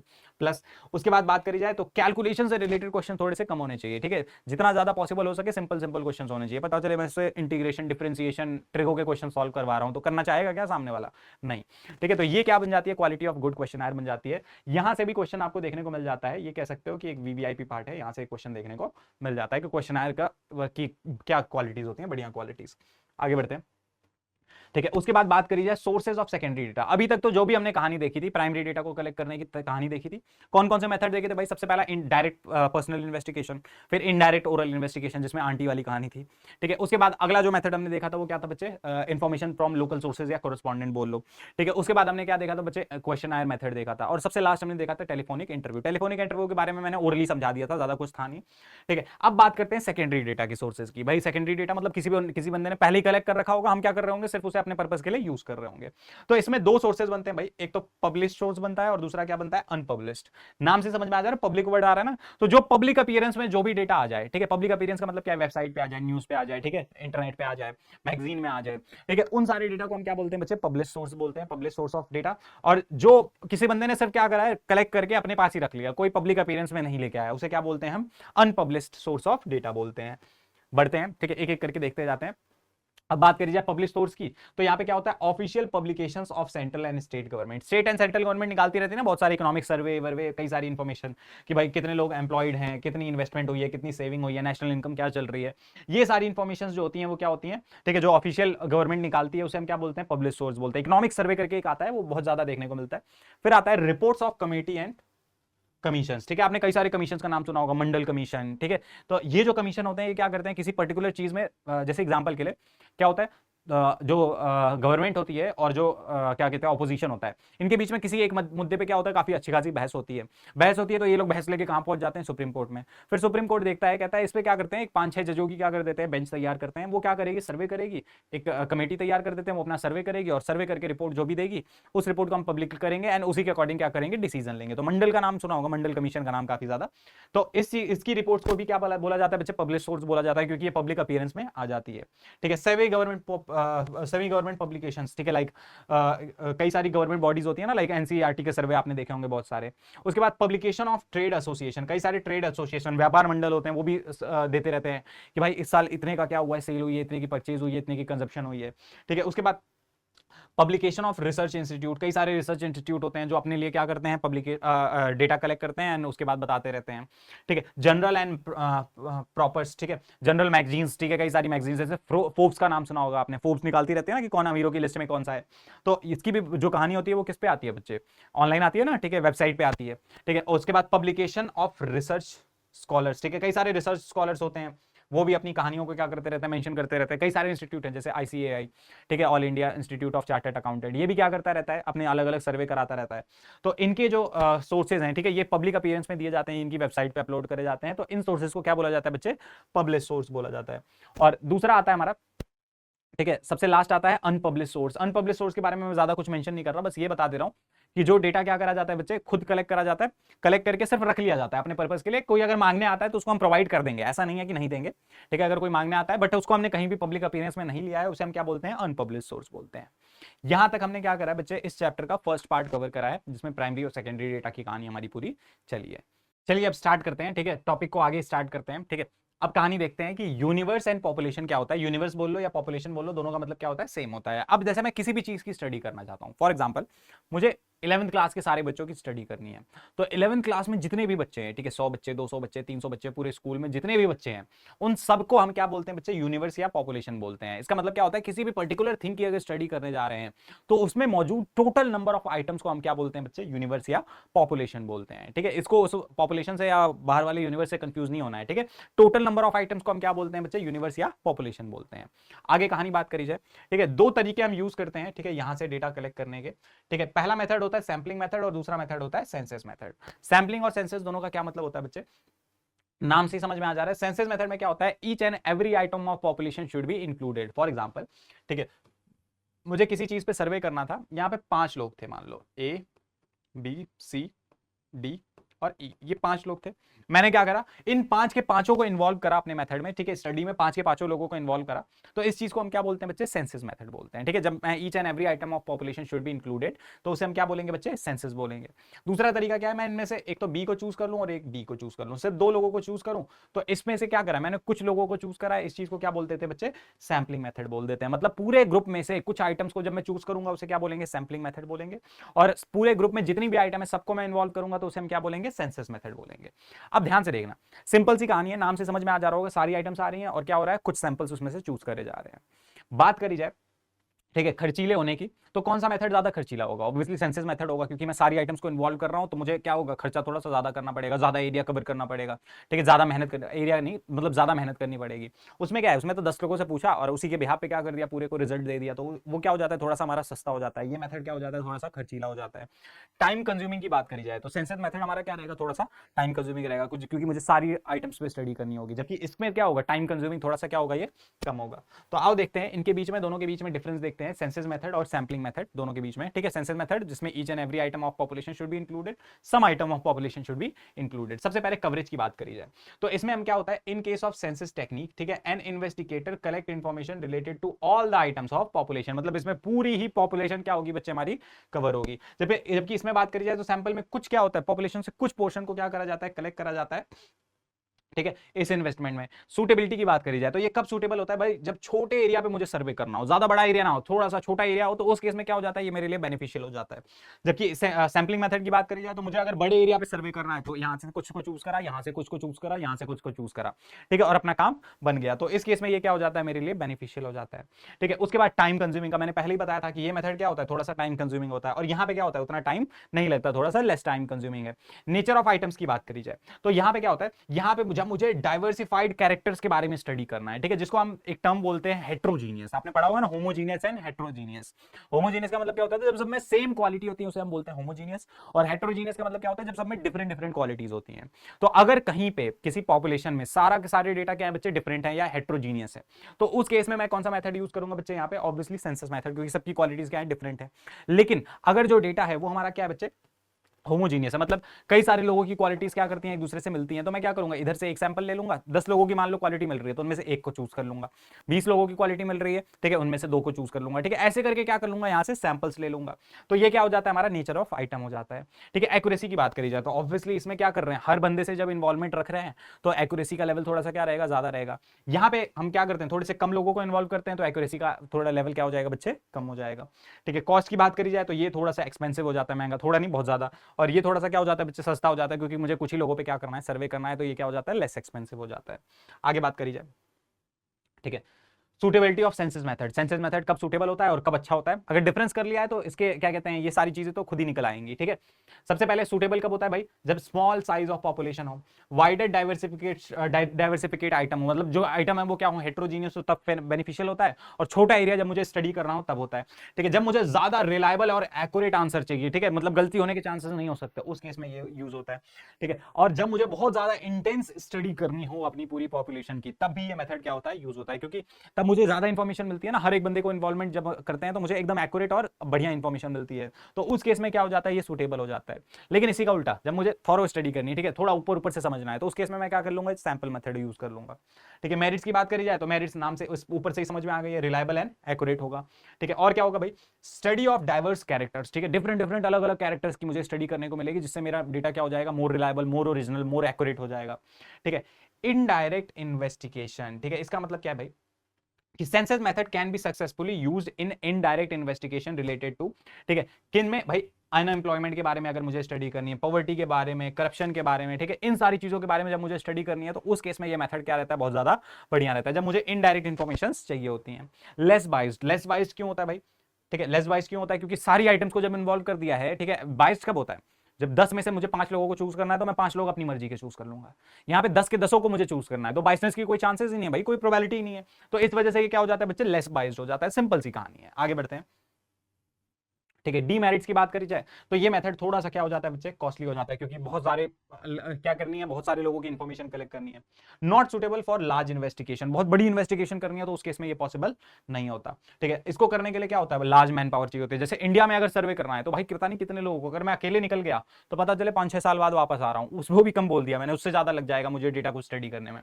तो यहाँ पे मुझे मैन पावर की क्या लगेगी बच्चे, बहुत ज्यादा जरूरत लगेगी। तो ये इसकी क्या बन जाती है, मेरिट्स एंड डीमेरिट्स बन जाती है। देख रहे हो अभी तक जो भी टॉपिक है, कोई भी मुश्किल टॉपिक नहीं है भाई, नॉर्मल जो आम बोलचाल की लैंग्वेज है ना, उससे रिलेटेड टॉपिक है, ठीक है। तो यहां पे क्या कर लो, मेथड का नाम समझ लो कि क्या मेथड है, ठीक है, इसका मतलब क्या होता है। डीमेरिट्स एंड मेरिट्स थोड़ा सा अपने दिमाग पे जोर लगाओगे ना, अच्छा मैं ये कर सकता हूं, अपने आप को इमेजिन करो उस जगह पे, बहुत ईजी है बच्चे इसमें मार्क्स स्कोर करना। फर्स्ट टर्म में आप इकोनॉमिक्स में, वो भी स्टैट्स के पोर्शन में बोल रहा हूं, बहुत नंबर ऑफ क्वेश्चंस क्या होते हैं, बहुत लिमिटेड नंबर ऑफ क्वेश्चंस आते हैं, वो भी मैं साथ में आपको बताते ही जा रहा हूं। तो बहुत ईजी है, ठीक है। जैसे ये वाला मेथड, ये वाला क्वेश्चन मैंने बताया था ना कि सेंसस एंड सैम्पलिंग के बीच में डिफरेंस, ये क्या है, वीवीआईपी क्वेश्चन है, इसके आने की प्रोबेबिलिटी काफी ज्यादा रहती है, सेंसस और सैम्पलिंग के बीच में डिफरेंस, ठीक है। तो ऐसे ही करके मैं साथ में साथ बताता रहूंगा, ठीक है। तो ये हमारे सेंसस मेथड की क्या थी बच्चे, मेरिट और डीमेरिट्स थी। आगे बढ़ते हैं, ठीक है। अगला मेथड हमारा क्या है बच्चे, सैम्पलिंग मेथड है, नाम से ही समझ में आ जा रहा है, पूरे पॉपुलेशन में से कुछ आइटम्स को क्या करना है, चूज करना है, उसे हम क्या बोल देंगे बच्चे, सैम्पलिंग मेथड बोल देंगे, ठीक है। अब ये सुटेबल कहां होता है भाई, जहां पे size of population very large, बहुत बड़ी साइज ऑफ पॉपुलेशन है, उस केस में ये क्या होगा, मेरे लिए सुटेबल होगा। दूसरा कहां हो सकता है भाई, जहां पे मुझे बहुत ज्यादा एक्यूरेट डेटा नहीं चाहिए, थोड़ा सा काम चलाऊ डेटा चाहिए, वहां पे क्या कर लेंगे, ये मेथड अप्लाई कर लेंगे।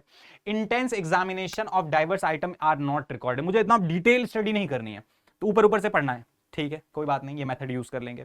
When different unit of universe are broadly similar to each other, ठीक है। लाइक मान लेते हैं मुझे 100 लोगों की स्टडी करनी है, ठीक है, इसमें से 50 क्या है बच्चे, गर्ल्स हैं, और 50 क्या हैं, बॉयज हैं।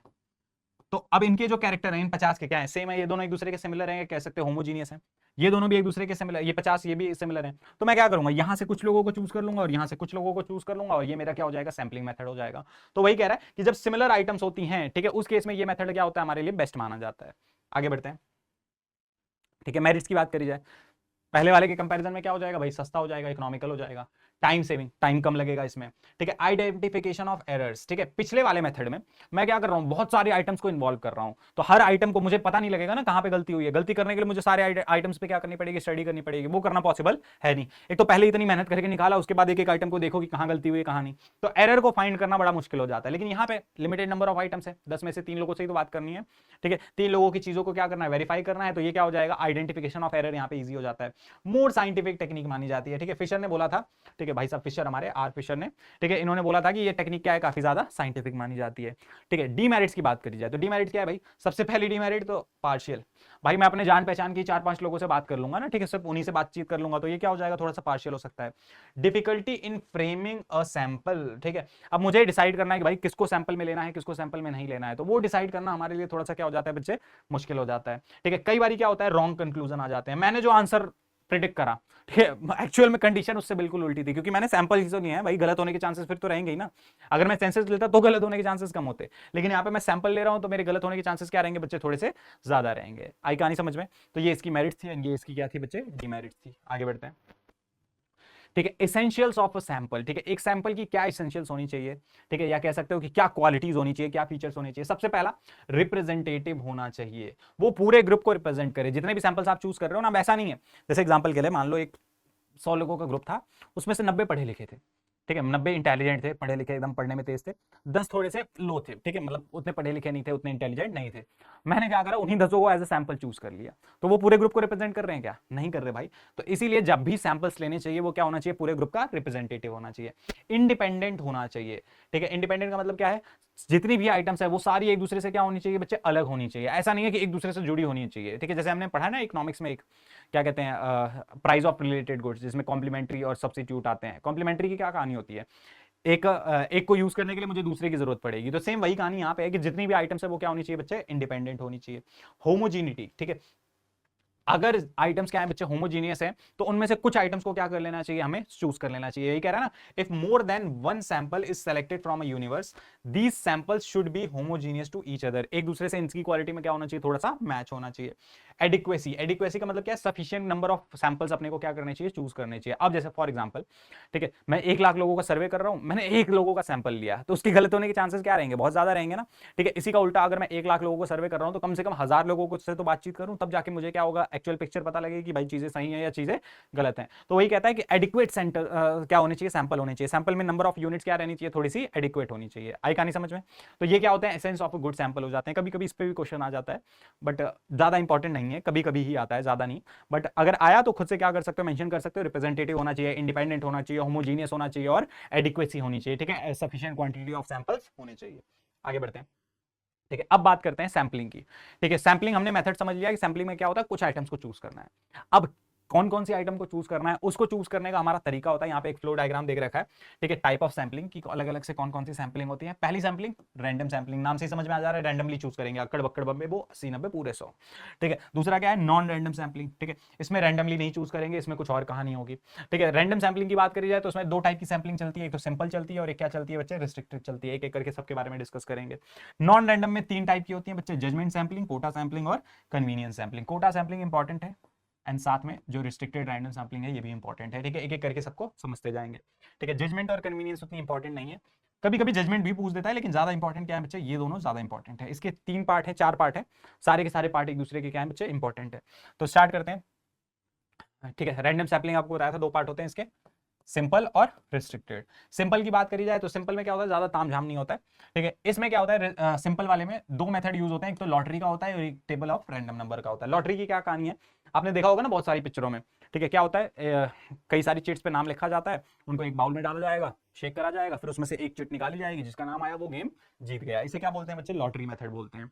लॉटरी के और भी कई सारे तरीके हैं, लाइक जो बॉयज होते थे क्रिकेट विकेट खेलने के टाइम पे क्या करते थे, एक बंदे को घुमा देते थे पीछे, और वहां पे जाके बोलते थे कि भाई ये किसका है, तो अगर बोलता था ये शिवम का है तो शिवम फर्स्ट आ जाता था।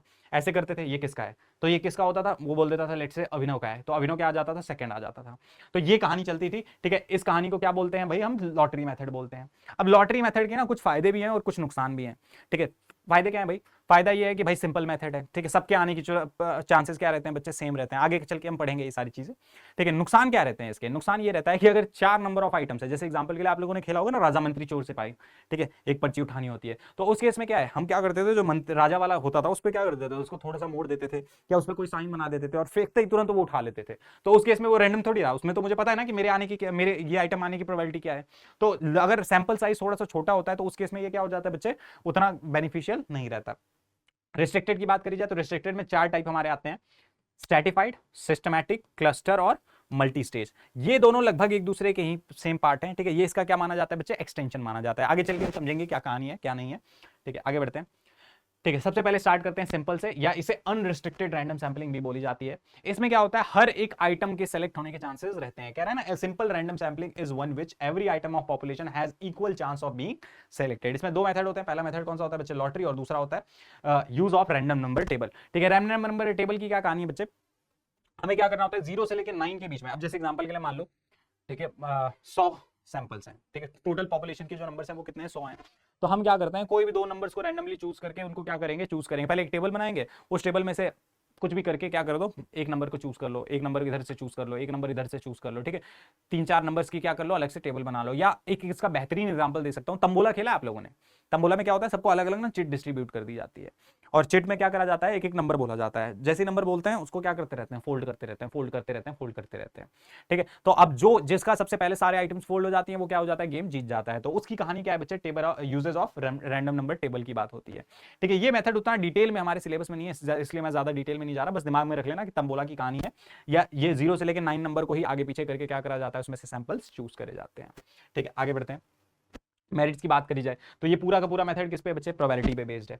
नो पर्सनल बाइसनेस, यहाँ पे बाइसनेस देखने को नहीं मिलते। रिप्रेजेंटेटिव, एक अच्छा रिप्रेजेंटेटिव हमें देखने को मिलता है, क्योंकि भाई कहीं से भी कई सारी आइटम्स आ रही है ना, तो ये एक अच्छा रिप्रेजेंटेटिव मिलता है। डीमेरिट्स क्या होती हैं, अनसूटेबल फॉर स्मॉल सैंपल, छोटा सैंपल है तो उसके लिए सूटेबल नहीं होता, ठीक है। टाइम कंज्यूमिंग मेथड, ये मेथड थोड़ा सा क्या होता है बच्चे, टाइम कंज्यूमिंग होता है। सबका नाम लिखो, पहले सबको बुलाओ, नाम लिखो, ठीक है। और उसमें भी क्या हो रहा है, अगर थोड़ा मोटा सा चीजें क्या करी आपने, ट्रांसपेरेंट नहीं रखी, तो सामने वाला एलिगेशन लगा सकता है कि अरे ये धोखा हो रहा है मेरे साथ, ये हो रहा है, गलत हो रहा है, ये हो रहा है, ये सारी चीजें। या आपने पूरा एक्यूरेट करा तो भी कोई ना कोई उंगली उठाने के लिए तैयार रहेगा, ठीक है। Difficulty to prepare sample frame, ठीक है, किसको चूज करना है किसको नहीं करना है, ठीक है। वो वाली कहानी क्या हो जाती है, वही बताया ना कि सामने वाला फिर भी उंगली उठा सकता है। तो ये कहानी हो जाती है इसकी मेरिट्स एंड डीमेरिट की, ठीक है। इसके आने के चांसेस क्या रहते हैं बच्चे, थोड़े से कम रहते हैं, बट फिर भी दिमाग में रख लो, अगर पूछ दिया पेपर में तो कंफ्यूज नहीं होना है। स्टार्ट करते हैं। सबसे बेहतरीन, इंपॉर्टेंट, सबसे ज्यादा यूजफुल, ठीक है, मेथड जिसको बोलते हैं स्ट्रैटिफाइड। स्ट्रैटिफाइड या मिक्स सैंपलिंग बोल लो, दोनों का मतलब क्या होता है बच्चे, सेम होता है। बात करी जाए इस मेथड की, तो इस मेथड में क्या होता है, पूरी पॉपुलेशन को ना छोटे छोटे पार्ट्स में क्या कर दिया जाता है, डिवाइड कर दिया जाता है, ठीक है। जिनके कैरेक्टर्स क्या होते हैं बच्चे, डिफरेंट होते हैं, अलग अलग कैरेक्टर्स के बेसिस पे उन्हें क्या करा जाता है, अलग अलग पार्ट्स में डिवाइड कर दिया जाता है। जैसे फॉर एग्जाम्पल 100 लोग हैं टोटल, तो इन 100 लोगों को मैंने क्या करा बच्चे, दो पार्ट्स में डिवाइड कर दिया, छोटे छोटे ग्रुप में, ठीक है। यहाँ पे एक वर्ड यूज करा है स्ट्रेटा। स्ट्रेटा का मतलब क्या होता है, ग्रुप। स्ट्रेटा का मतलब क्या होता है, ग्रुप, ठीक है। छोटे छोटे पार्ट्स में डिवाइड करा जाए या छोटे छोटे स्ट्रेटा में डिवाइड करा जाए, दोनों का मतलब क्या होता है, सेम होता है। अब जैसे एग्जांपल के लिए यहाँ पे 100 लोग हैं, ठीक है। इन 100 लोगों में 50 क्या हो गए बच्चे, बॉयज हो गए, और 50 क्या हो गए बच्चे, गर्ल्स हो गए। तो इनमें से मैंने कुछ को चूज कर लिया, ठीक है। कुछ को इनमें से क्या कर लिया, छोटे छोटे ग्रुप में डिवाइड करके कुछ लोगों को चूज कर लिया, और किस पे बच्चे, डिफरेंट कैरेक्टर, सबके कैरेक्टर्स क्या होंगे बच्चे, अलग अलग होंगे, ठीक है। उस चीज को हम क्या बोलते हैं, स्ट्रैटिफाइड बोलते हैं, कि छोटे छोटे ग्रुप्स में डिवाइड कर लिया, हर ग्रुप से कुछ लोगों को चूज कर लिया, उसको हम क्या बोलेंगे, स्ट्रैटिफाइड बोलेंगे। चलिए बच्चे अब देखते हैं, ठीक है। सबसे इंपॉर्टेंट टॉपिक इस पूरे चैप्टर का, सबसे इंपॉर्टेंट कह सकते हो टॉपिक, स्ट्रैटिफाइड और मिक्स सैंपलिंग, ठीक है। अभी हमने लॉटरी मेथड देखा, वो उतना इंपॉर्टेंट नहीं कंसीडर होता जितना कि इंपॉर्टेंट क्या होता है बच्चे, स्ट्रैटिफाइड कंसीडर होता है, ठीक है। इस मेथड में इसको कह सकते हो आप वीवीआईपी क्वेश्चन, स्टार लगा दो इस क्वेश्चन पे, आने की इसकी सबसे ज्यादा प्रोबेबिलिटी रहती है।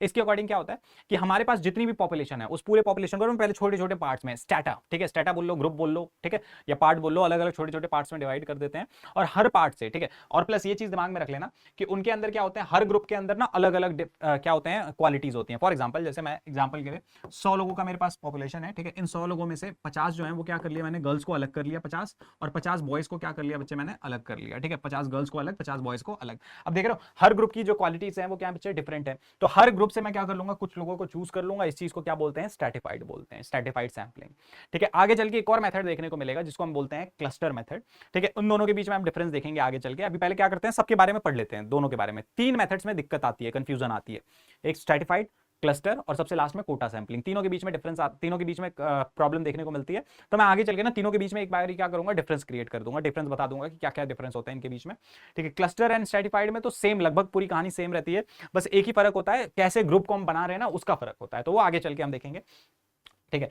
तो इसमें क्या कहानी होती है भाई, डिफरेंट, इसको हम क्या बोलते हैं, according to this method of sampling, population is divided into different strata बोल लो या ग्रुप बोल लो, having different characters and some of items are selected from each strata, ठीक है। हर strata से कुछ आइटम्स क्या करनी होती है, सेलेक्ट करनी होती है, वो जितने भी नंबर ऑफ आइटम्स है मेरे पे उस पे बेस्ड रहता है, so that entire population get represented, पूरी पॉपुलेशन वहां से रिप्रेजेंट होती है। ये कहानी हमारी किसकी होती है बच्चे, स्ट्रैटिफाइड की। छोटे छोटे ग्रुप्स में डिवाइड करा, जैसे यहाँ पे मैंने 2 ग्रुप्स में डिवाइड करा, हर ग्रुप से मैं क्या कर लूंगा, कुछ लोगों को चूज कर लूंगा, कुछ बॉयज कुछ गर्ल्स, काम खत्म हो गया, पूरी पॉपुलेशन रिप्रेजेंटेटिव मेरे मुझे देखने को मिल गए, ठीक है। और इसी को क्या बोला जाता है बच्चे, मिक्स मिक्स टेक्निक बोला जाता है, ठीक है, क्योंकि पूरा मिक्स सैंपल यहाँ पे आता है ना हमारे पास, इसलिए क्या बोला जाता है इसको, मिक्स सैंपल वो बोला जाता है। प्लस एक और कहानी होती है, ठीक है, एक और आगे चल के हम टेक्निक पढ़ेंगे, पर्पसिव एंड रैंडम सैंपलिंग, दोनों का क्या होता है, कॉम्बिनेशन होता है, इस वजह से भी इसे मिक्स सैंपलिंग बोला जाता है। फायदे की बात करी जाए, मेरिट्स की बात करी जाए, तो मेरिट्स की बात करी जाए तो सबसे पहली मेरिट क्या आ जाती है, this methods cover diverse character of population, population में जितने भी कैरेक्टर्स हैं सारे कैरेक्टर्स को क्या कर लेता है, कवर कर लेता है। इससे पहले लॉटरी का क्या हिसाब था, मैं जितने भी लोगों को चूज करता, मे भी सबकी सेम क्वालिटीज निकल के आ जाती, तो मुझे अलग क्वालिटीज यहाँ पे नहीं मिलती, लेकिन यहाँ पे क्या है, पहले मैं क्वालिटी के बेसिस पे ही सबको अलग कर दे रहा हूँ, फिर उनमें से कुछ लोगों को चूज कर ले रहा हूँ, तो इसलिए पूरी क्वालिटी, पूरी डाइवर्स कैरेक्टर्स, जितने भी कैरेक्टर्स हैं वो सारे मुझे मिल जाएंगे। This method of sampling offer reliable results, ठीक है, मीनिंगफुल, एक अच्छा रिजल्ट मिलता है, क्योंकि पूरी पॉपुलेशन आई है तो रिजल्ट भी अच्छा देखने को मिलेगा। On the basis of diverse character of the population, comparative analysis भी हम कर सकते हैं, भाई मुझे इसके डेटा भी मिल गए, गर्ल्स के भी मिल गए, बॉयज के भी मिल गए, तो इनके बीच में मैं क्या कर सकता हूं, यहीं पे कंपैरिजन भी कर सकता हूं। डीमेरिट्स की बात करी जाए तो भाई इसका स्कोप क्या है, बहुत लिमिटेड है, ठीक है, इसका स्कोप क्या है, बहुत लिमिटेड है। लिमिटेड है का मतलब क्या है, मुझे ना सबसे पहली चीज क्या है, पूरे जो एंटायर पॉपुलेशन है उसके मुझे कैरेक्टर्स पता होने चाहिए, सबके बारे में मुझे पता होना चाहिए, सब जाके मैं क्या कर सकता हूँ, ये वाली स्टडी कर सकता हूँ।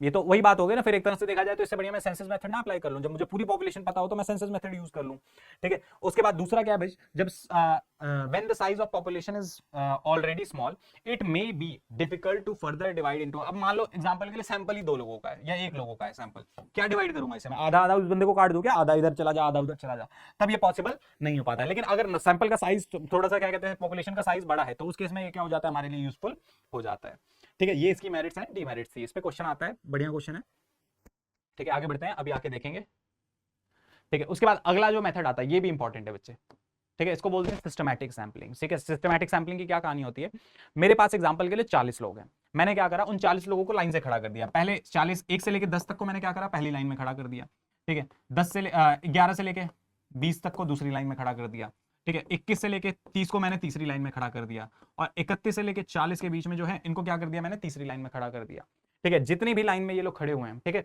इनमें से क्या करूंगा मैं, nth नंबर ऑफ टर्म को क्या कर लूंगा, चूज कर लूंगा। अब nth नंबर ऑफ टर्म की क्या कहानी है, ठीक है, एग्जांपल के लिए nth नंबर ऑफ टर्म कैसे निकालते हैं वो भी मैं समझा देता हूं। प्लस ये जो तरीका है ना, ठीक है, ये जो तरीका है nth नंबर ऑफ आइटम का, ये कई सारे लोग चेंज भी कर देते हैं, ऐसा फिक्स नहीं है कि यही तरीका यूज होता है। जैसे एग्जांपल के लिए मेरे सैंपल का साइज जो था वो कितना था बच्चे, 40 था, सैंपल का साइज कह रहा हूं, पॉपुलेशन का साइज मेरे कितना था, 40 था, टोटल नंबर ऑफ आइटम्स मेरी 40 थी, और मुझे 4 सैंपल्स क्या करने थे, चूज करने थे, डिवाइड बाय क्या कर दिया, 4 कर दिया, आंसर क्या आ गया, 10 आ गया। मतलब हर 10th आइटम को मैं क्या कर सकता हूं, चूज कर सकता हूं। तो सबसे पहले मैं 10th चूज करूंगा, फिर 20 चूज करूंगा, फिर 30वीं चूज करूंगा, फिर क्या करूंगा, 40वीं, ठीक है। एक तरीका तो ये है। दूसरा तरीका क्या है, कोई चिट विट निकाल लो, 1 से लेकर 10 तक का नंबर ले लो, उसमें से कोई चिट निकाल लो, और वो चिट को क्या कर दो, चूज कर दो। जैसे मैंने चिट निकाली, उस केस में तीसरा नंबर निकल के आया, ठीक है, तो इधर से मैं 3rd को चूज करूंगा, इधर से मैं 13 को, इधर से मैं 23 को, और इधर से मैं 33 को, इन सारी आइटम्स को चूज कर लूंगा। तो इस मेथड में जनरली क्या होता है, पूरी पॉपुलेशन को क्या करा जाता है, पहले नंबर्स के अकॉर्डिंग, ठीक है, जियोग्राफी के अकॉर्डिंग, ठीक है, कैसे भी करके यहाँ पे मेंशन कर रखा है ना कि न्यूमेरिकली, जियोग्राफिकली या अल्फाबेटिकली अरेंज कर देते हैं पहले उनको अलग अलग नाम से, जैसे ए वाले पहले आ जाओ, बी वाले पहले आ जाओ, सी वाले आ जाओ, ठीक है, उनको अलग अलग पॉइंट्स में क्या कर देते हैं बच्चे, अरेंज कर देते हैं। फिर उनमें से क्या करते हैं, nth नंबर ऑफ आइटम को, मतलब पहली दूसरी तीसरी कोई भी पहले डिसाइड कर लेते हैं, उसी के अकॉर्डिंग क्या करते जाते हैं, उस पूरे ग्रुप को चलाते जाते हैं, ठीक है। अब बात करी जाए इसकी मेरिट्स की, फायदे की, तो सबसे पहला फायदा क्या होता है भाई, ये मेथड क्या होता है, थोड़ा सा सिंपल मेथड होता है, ठीक है, लेस टाइम कंज्यूमिंग। मैंने क्या करा, सीधा ताली बजाई, मैंने कहा सारे लाइन में हो जाओ, ठीक है। उसके बाद मैंने 4th डिसाइड करा या 5th डिसाइड करा, 5th डिसाइड करा तो 5 15 25 35 काम खत्म, सैंपल आ गए अपने पास 5 4, ठीक है। सेटिस्फैक्टरी रिजल्ट, क्योंकि पूरे ग्रुप का रिप्रेजेंटेटिव आ रहा होता है ना यहाँ पे, तो रिजल्ट क्या हो जाते हैं, थोड़े से अच्छे हो जाते हैं, ठीक है। डीमेरिट्स की बात करी जाए तो डीमेरिट्स क्या होती है बच्चे, बेस्ड, ठीक है, biased result in case of periodic feature. अब पीरियोडिक फीचर का मतलब क्या होता है, इसका मतलब समझते हैं। मैं एक अपना एग्जांपल बताना चाहूंगा। एक ऊनो गेम होता है, ठीक है, ऊनो गेम होता है, उस गेम के अकॉर्डिंग क्या होता है, लोग एक दूसरे पे ड्रॉ 4 ड्रॉ 2 मारते रहते हैं, ठीक है, और पूरे पत्ते क्या करने होते हैं, आपके पास जितने भी कार्ड्स हैं वो सारे के सारे कार्ड्स खत्म करने होते हैं। उसमें जो सबसे पावरफुल कार्ड होता है वो होता है ड्रॉ 4 और ड्रॉ 2 होते हैं। मैंने क्या करा अपने घर पे, जब मैं खेल रहा था अपने कजन्स के साथ, तो मैंने क्या करा, वो जो उसकी पूरी गड्डी थी ना, उसको पहले ही क्या कर दिया, सेट कर दिया। मैंने 3 पत्ते तो बेकार रखे, हर चौथा पत्ता क्या कर दिया, अच्छा रख दिया। अब मैंने 3 उनको डिस्ट्रीब्यूट करता था बेकार पत्ते, चौथा पत्ता मेरे पास आ जाता था बढ़िया पत्ता, ठीक है। तो उस केस में क्या हो रहा था, मैंने क्या करा, यहाँ पे मुझे पीरियोडिक फीचर पता था कि भाई हर चौथा आइटम मेरे पास आने वाला है, तो मैं क्या कर देता था, उसके सारे पत्ते अच्छे कर रखे थे। अब गेम खेलता था, कोई फालतू बोलता, तू फालतू बोलेगा, ले ये, ठीक है, दिक्कत आ रही है, ठीक है, इधर साइड वाला फालतू बोल रहा है, रिवर्स मारा, खेल खत्म, ठीक है। तो यहाँ पे क्या हो रहा है, मैंने पहली सारी चीजों को सेट कर दिया था। इसी तरह मेरे जितने भी फेवरेट स्टूडेंट हैं या मुझे जिनको चूज करना है अपने सैंपल में, मैं ऐसा बोल दूं कि भाई आप क्या कर लो, सारे के सारे ना 5वें नंबर पे खड़े हो जाओ, मतलब 5 पे 15 पे, 25 पे, 35 पे, मैं क्या करूंगा उसी के अकॉर्डिंग चीजों को क्या कर लूंगा, चूज कर लूंगा। तो इस केस में क्या हो जाएगा, इस केस में तो ये फिर रैंडम रहा ही नहीं ना भाई, ठीक है, सैम्पलिंग तो फिर क्या होता है यहाँ पे, रैंडम तो रहा ही नहीं ना, रैंडम सैम्पलिंग की कहानी थी, बट यहाँ पे ये रैंडम रहा ही नहीं। दूसरा क्या हो सकता है, possible when complete list available, ठीक है, तभी पॉसिबल हो सकता है जब कंप्लीट लिस्ट अवेलेबल हो। जैसे यहाँ पे 40 की जगह अगर मान लो हमारे पास जो सैंपल साइज होता लास्ट 35 नंबर होता, तो पहले ग्रुप में 1 से 10 आ गए, दूसरे ग्रुप में क्या आ गए 11 से 20 आ गए, तीसरे ग्रुप में 21 से 30 आ गए, चौथे ग्रुप में क्या होगा बच्चे 31 से 35 आएंगे। मैंने एन का नंबर लेट से 6 डिसाइड करा, एन का नंबर क्या डिसाइड करा, 6 डिसाइड करा। पहले ग्रुप में तो 6 मिल गया, दूसरे ग्रुप में मुझे 16 मिल गया, 26 मिल गया, इसमें 36 मिल पाएगा क्या, नहीं। तो इस केस में ये पॉसिबल नहीं हो पाता है, कब, जब कंप्लीट लिस्ट नहीं दे रखी होती है। आगे बात करते हैं, ठीक है, unsuitable in case of large population, अगर बहुत बड़ी पॉपुलेशन है तो उस केस में सबको लाइन में लगाने में ही खेल क्या हो जाएगा, खत्म हो जाएगा, अरेंज करने में क्या हो जाएगा, पॉसिबल नहीं रहेगा। तो उस केस में ये मेथड हमारे लिए क्या हो जाता है, बेनिफिशियल नहीं हो पाता है। आई कहानी समझ में, कोई दिक्कत, आगे बढ़ते हैं। इसके बाद बात आती है क्लस्टर सैंपलिंग की। क्लस्टर और मल्टी स्टेज इन दोनों को मैंने एक साथ ही रखा है, ठीक है, ज्यादा उतना इंपॉर्टेंट नहीं है, ठीक है, इसलिए मैंने क्या करा बस यहाँ पे मीनिंग समझा के निकल जाएंगे हम, ज्यादा इंपॉर्टेंट नहीं है, ठीक है। अगर देखना आप लोगों को कोई डाउट आएगा कमेंट कर सकते हो, वहां पे आपको रिप्लाई कर दिया जाएगा, ठीक है। तो देखते हैं सबसे पहले क्लस्टर सैंपलिंग क्या होता है, ये थोड़ा सा स्ट्रैटिफाइड से मिलता जुलता है, दोनों के बीच में आओ डिफरेंस ही देख लेते हैं, ठीक है, दोनों के बीच में नहीं, तीनों के बीच में ही डिफरेंस देख लेते हैं, पहले तीनों के बीच में डिफरेंस देख लेते हैं, फिर कहानी देखते हैं।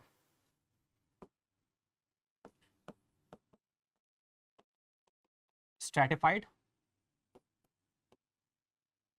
क्लस्टर, और सबसे लास्ट है कोटा,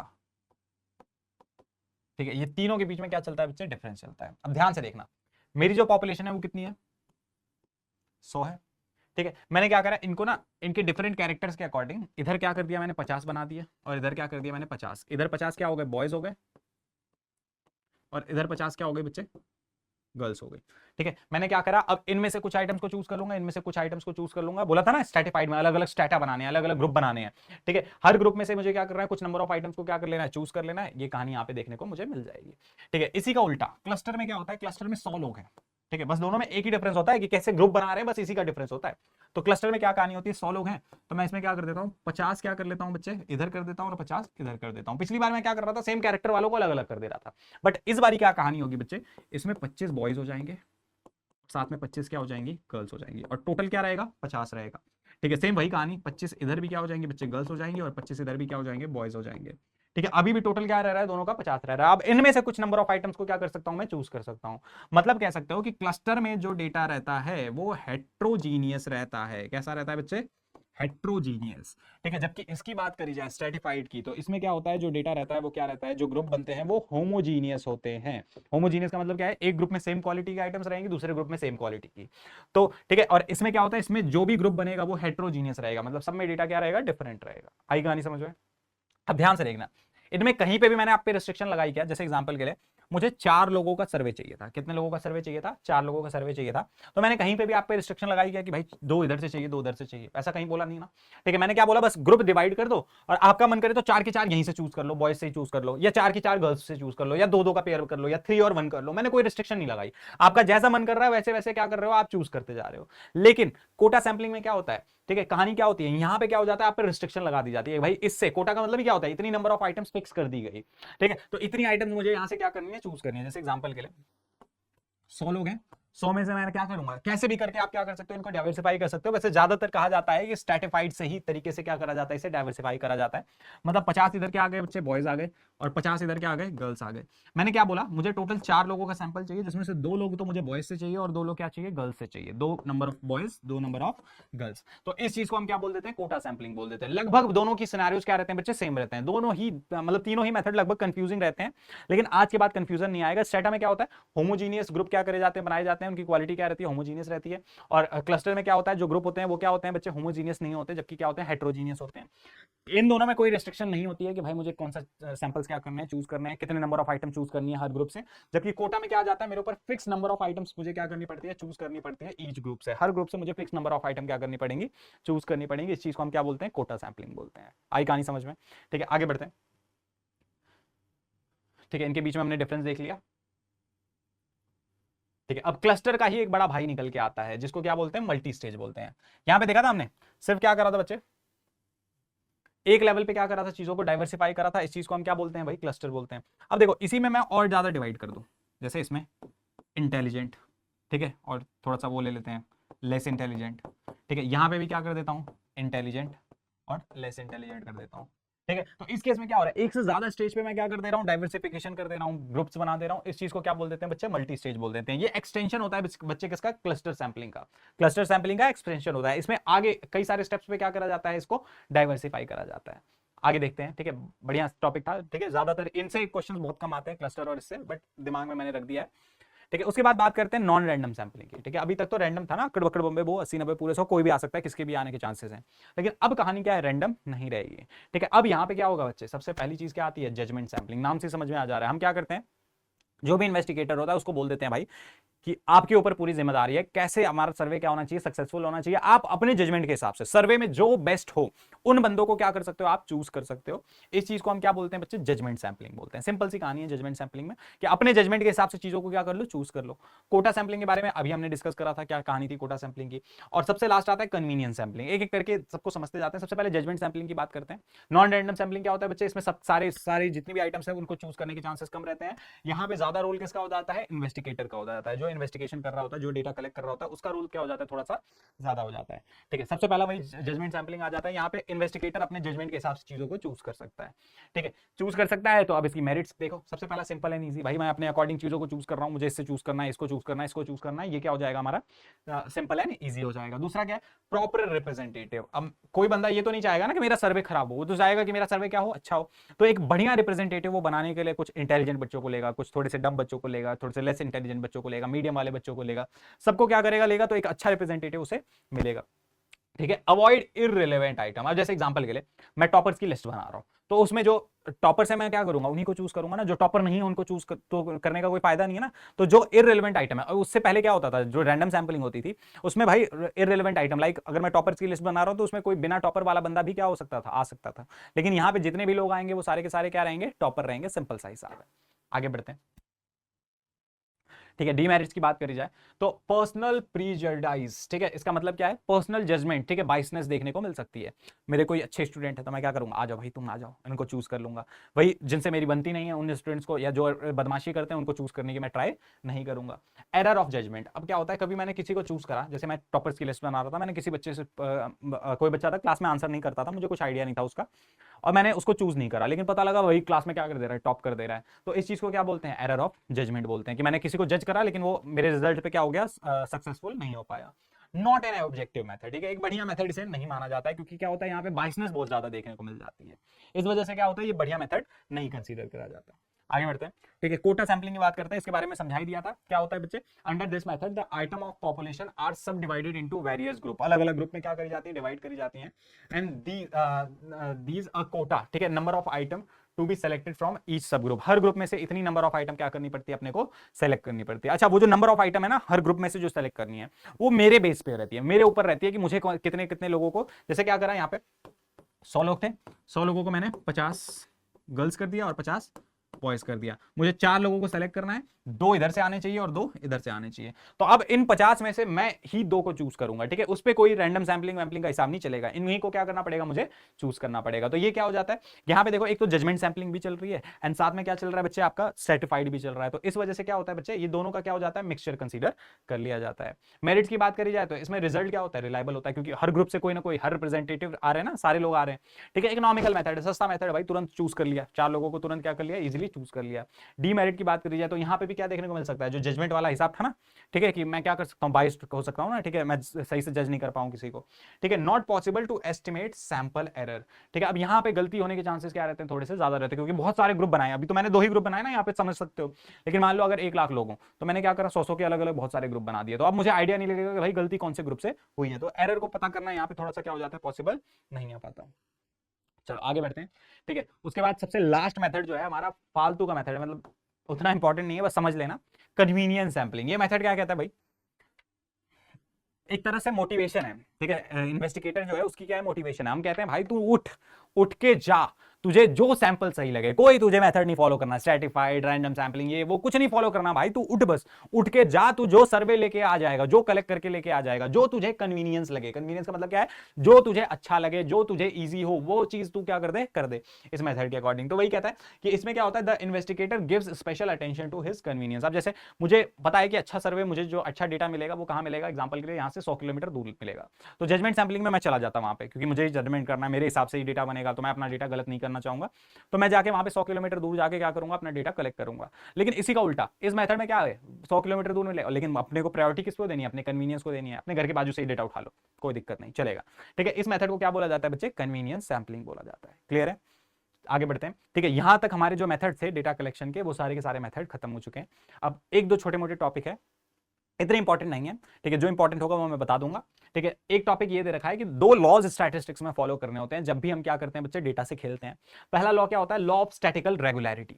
ठीक है, इस लॉ के अकॉर्डिंग क्या होता है, अब जैसे एग्जांपल के लिए मेरे पास 100 लोग थे, मेरी पॉपुलेशन में 100 लोग थे, मैंने इनमें से क्या करा, 10 का सैंपल लिया, 10 लोगों का क्या लिया, सैंपल लिया। तो जो क्वालिटीज इन 100 लोगों में होंगी, वो सेम क्वालिटीज मुझे क्या देखने को मिलेंगी बच्चे, मेरे सैंपल में भी देखनी चाहिए। इस चीज को क्या बोलते हैं, लॉ ऑफ स्टैटिकल रेगुलरिटी। मतलब जो मेरे पॉपुलेशन में सैंपल रहेगा, क्वालिटीज रहेंगे, फीचर्स रहेंगे, वही सेम फीचर मुझे कहां देखने को मिलेंगे, मेरे सैंपल में। तो वही चीज यहां पे कह रहा है, according to this law, if a random sample of adequate size is selected from a large population, एक बड़ी पॉपुलेशन में से क्या करा जाता है, सेलेक्ट करा जाता है, it tends to possess the same character as those of population। जो population में कैरेक्टर्स है, वही सेम कैरेक्टर यहां पे भी होने चाहिए। इसको हम क्या बोलते हैं, लॉ ऑफ स्टैटिकल रेगुलरिटी। ठीक है, उसके बाद बात करी जाए लॉ ऑफ, ठीक है, इनर्शिया ऑफ लार्ज नंबर। ये एक मैथ्स का लॉ है। ठीक है, इस लॉ के अकॉर्डिंग क्या कहानी होती है भाई, जितना बड़ा मैं सैंपल करता जाऊंगा, बट सैंपल का साइज इंक्रीज करता जाऊंगा, उतना उसके सही होने के चांसेस या उसके एक्यूरेट होने की प्रोबेबिलिटी क्या होती जाएगी बच्चे, ज्यादा होती जाएगी। जैसे एग्जांपल के लिए, अगर मैं 1000 लोगों पे सर्वे कर रहा हूं, मेरी पॉपुलेशन में 1000 लोग हैं, मैंने एक बंदे का सर्वे करा, तो उसके गलत या सही होने के चांसेस क्या रहेंगे बच्चे, 50-50 रहेंगे। 2 लोगों को करा तो थोड़े से चांसेस क्या हो जाएंगे, इंक्रीज हो जाएंगे। 3 को करा, चांसेस इंक्रीज हो जाएंगे। और वही मैं 1000 के 1000 को लगा दूं, तो मेरे सही होने के चांसेस क्या हो जाएंगे बच्चे, 100% हो जाएंगे।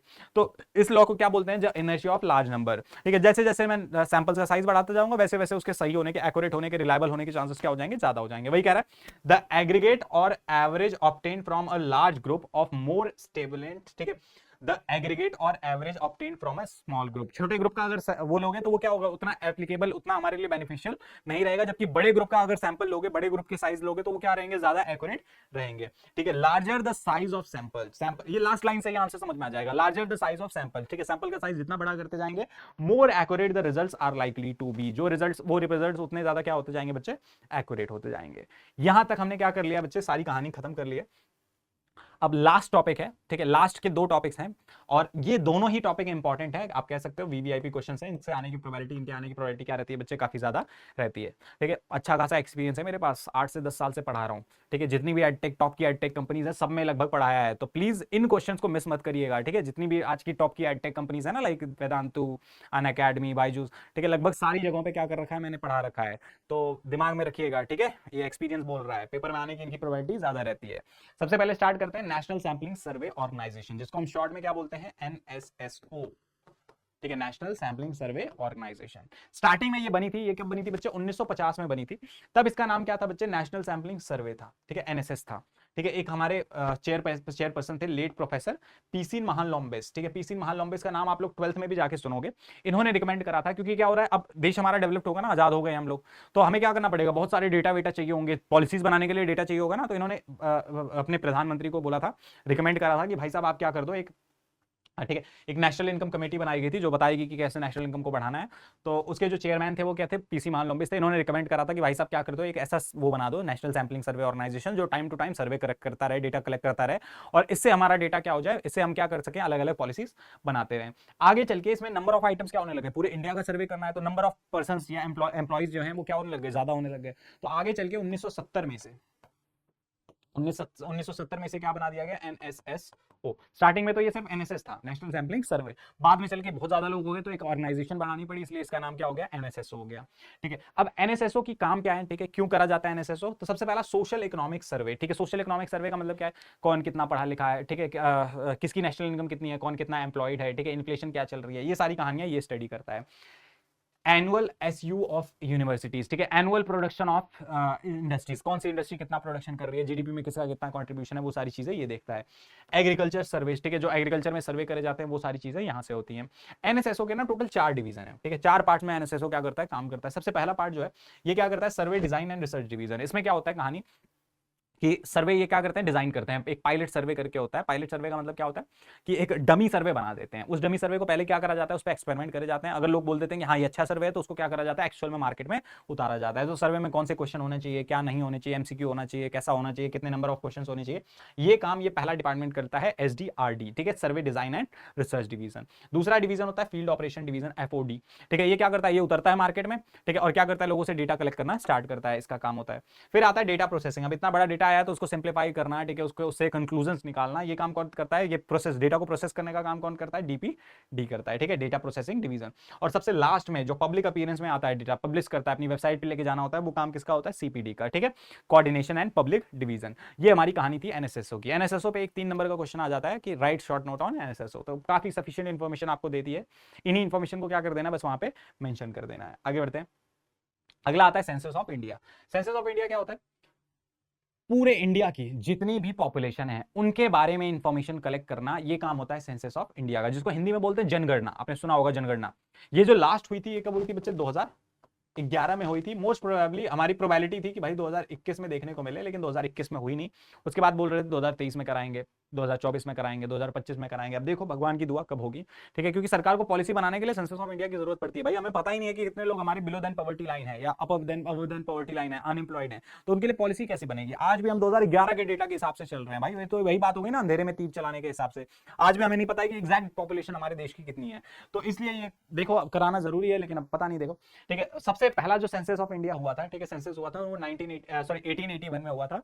उसके 10 साल बाद ये क्या चलता रहता है, इसका सिलसिला चलता रहता है। इंडिपेंडेंस के बाद सबसे पहला सेंसस ऑफ इंडिया जो हुआ था, सेंसस हुआ था वो 1951 में हुआ था। सेंसस का मतलब हमने पढ़ा था ना वहां पे method, census method, each and every item of population should be included. तो यहाँ पे ऑल ओवर इंडिया में जितनी भी आइटम्स है, एक केस आया था साउथ का था, कर्नाटका का था, वहां पे कोई जंगल था, उस जंगल में सिर्फ एक फैमिली रहती थी, उसको भी जाके क्या करा गया था, वहां से उसका डेटा कलेक्ट करा गया था, इसीलिए इसको नाम क्या दिया गया है, सेंसस ऑफ इंडिया। मतलब each and every item of population should be included, ठीक है। उसके बाद बात करी जाए किन पे भाई फोकस करता है, ये जो रिसर्च होते हैं, स्कॉलर्स होते हैं, वो क्या करते हैं, एक तो डेमोग्राफी। डेमोग्राफी का मतलब क्या होता है, इंसान की हेल्थ वेल्थ से रिलेटेड, ठीक है, लिटरेसी से रिलेटेड, एज से रिलेटेड, लाइफ एक्सपेक्टेंसी से related, birth rate, death rate, वो सारी चीजें इसमें आ जाती है। इकोनॉमिक, पैसे से रिलेटेड, कितनी इनकम है कितनी नहीं है, ठीक है। एंथ्रोपोलॉजी, ठीक है, नेचर ऑफ लिविंग, ठीक है। सोशलॉजी, ठीक है, क्या सोशल चल रहा है, अनटचेबिलिटी और ये सारे टॉपिक्स जो होते हैं, स्टैटिकल्स, ठीक है, स्टैटिस्टिक्स, डिसिप्लिन, ठीक है, इन सारी चीजों पे क्या करा जाता है, इस पे स्टडी करी जाती है, ठीक है। और लास्ट क्या कब हुआ था, 2011 में हुआ था, ठीक है। अब देखो कब होता है।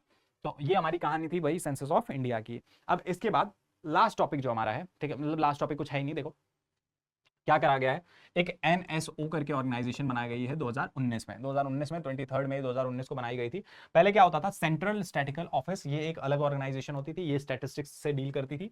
और दूसरा हमारा क्या होता था बच्चे, एनएसओ, नेशनल स्टैटिकल ऑफिस। ये दोनों अलग अलग, सॉरी गलत बोल दिया मैंने, एनएसएसओ, मैं भी सोचूं क्या है ये, ठीक है। एनएसएसओ और सेंट्रल स्टैटिकल ऑफिस, ये दोनों अलग अलग ऑर्गेनाइजेशंस होती थी। अब इन दोनों को कंबाइन कर दिया गया है। कंबाइन कर दिया गया है तो इसका मतलब ये मत ले लेना कि दोनों एक साथ मिलकर काम करेंगे, नहीं, दोनों का काम अलग रहेगा, अलग अलग दोनों काम करेंगे, बस दोनों रिपोर्टिंग किसको करेंगे बच्चे, एनएसओ को करेंगे, नेशनल स्टैटिकल ऑफिस को, ठीक है। तो हम कह सकते हैं कि एनएसएसओ इधर है और ये क्या है बच्चे, सीएसओ, सेंट्रल स्टैटिकल ऑफिस। दोनों एक साथ मिलकर अपने अलग अलग डिपार्टमेंट में काम करते रहेंगे। इन्फ्लेशन, नेशनल इनकम, ये सारी चीजें निकालने का काम इधर, ठीक है, जीडीपी वीडीपी, वो सारी चीजें निकालने का काम इधर। और दोनों मिलकर कंबाइन काम करते हैं और दोनों अपनी रिपोर्ट किसको सबमिट करते हैं बच्चे, एनएसओ को। और एनएसओ क्या करता है, डेटा रिलीज करता रहता है। तो यहाँ पे हमारा पूरा चैप्टर क्या हो जाता है, फिनिश हो जाता है। बढ़िया मजेदार चैप्टर था, ठीक है। एक एक डाउट, जितनी भी पॉसिबिलिटीज थी वो सारी ले ली हैं। जिनके आने के चांसेस कम थे उन पे इंपॉर्टेंस में क्या रखी है मैंने, उतनी ज्यादा नहीं रखी है। और यहाँ पे हमारा पूरा चैप्टर क्या हो जाता है बच्चे, फिनिश हो जाता है। इस चैप्टर का नाम है कलेक्शन ऑफ डेटा। तो अगर वीडियो पसंद आई हो, ठीक है, सारी चीजें समझ में आई हो, तो एक बार लाइक एंड कमेंट कर दो। और अगर कोई भी डाउट हो आपको, तो वो डाउट क्या कर सकते हो बच्चे, आप नीचे डाल सकते हो, ठीक है। ट्राई करूंगा मैं अगली वीडियो में कवर कर लूँ, या कमेंट में ही अगर कवर हो सके तो कमेंट में ही कवर कर लेंगे, ठीक है। तो अगर वीडियो पसंद आई है तो लाइक करो, शेयर करो एंड सब्सक्राइब करो। एंड साथ में इसके बाद हम क्या करेंगे, ट्राई करेंगे, हम मेजर्स ऑफ सेंट्रल टेंडेंसी वाला पार्ट कवर करेंगे, क्योंकि बहुत सारे बच्चों के स्कूल में वो पेपर में आता है मीन मीडियन मोड। तो हम क्या करेंगे, उसको कवर करेंगे, ट्राई करेंगे कि एक वीडियो में मीन मीडियन मोड पूरा कवर कर लें। अगर ऐसा पॉसिबल नहीं हो पाएगा तो एक वीडियो हम मीन की कर लेंगे और एक मीडियन और मोड की कर लेंगे। तब तक के लिए बस इतना ही, ठीक है, बाय बाय।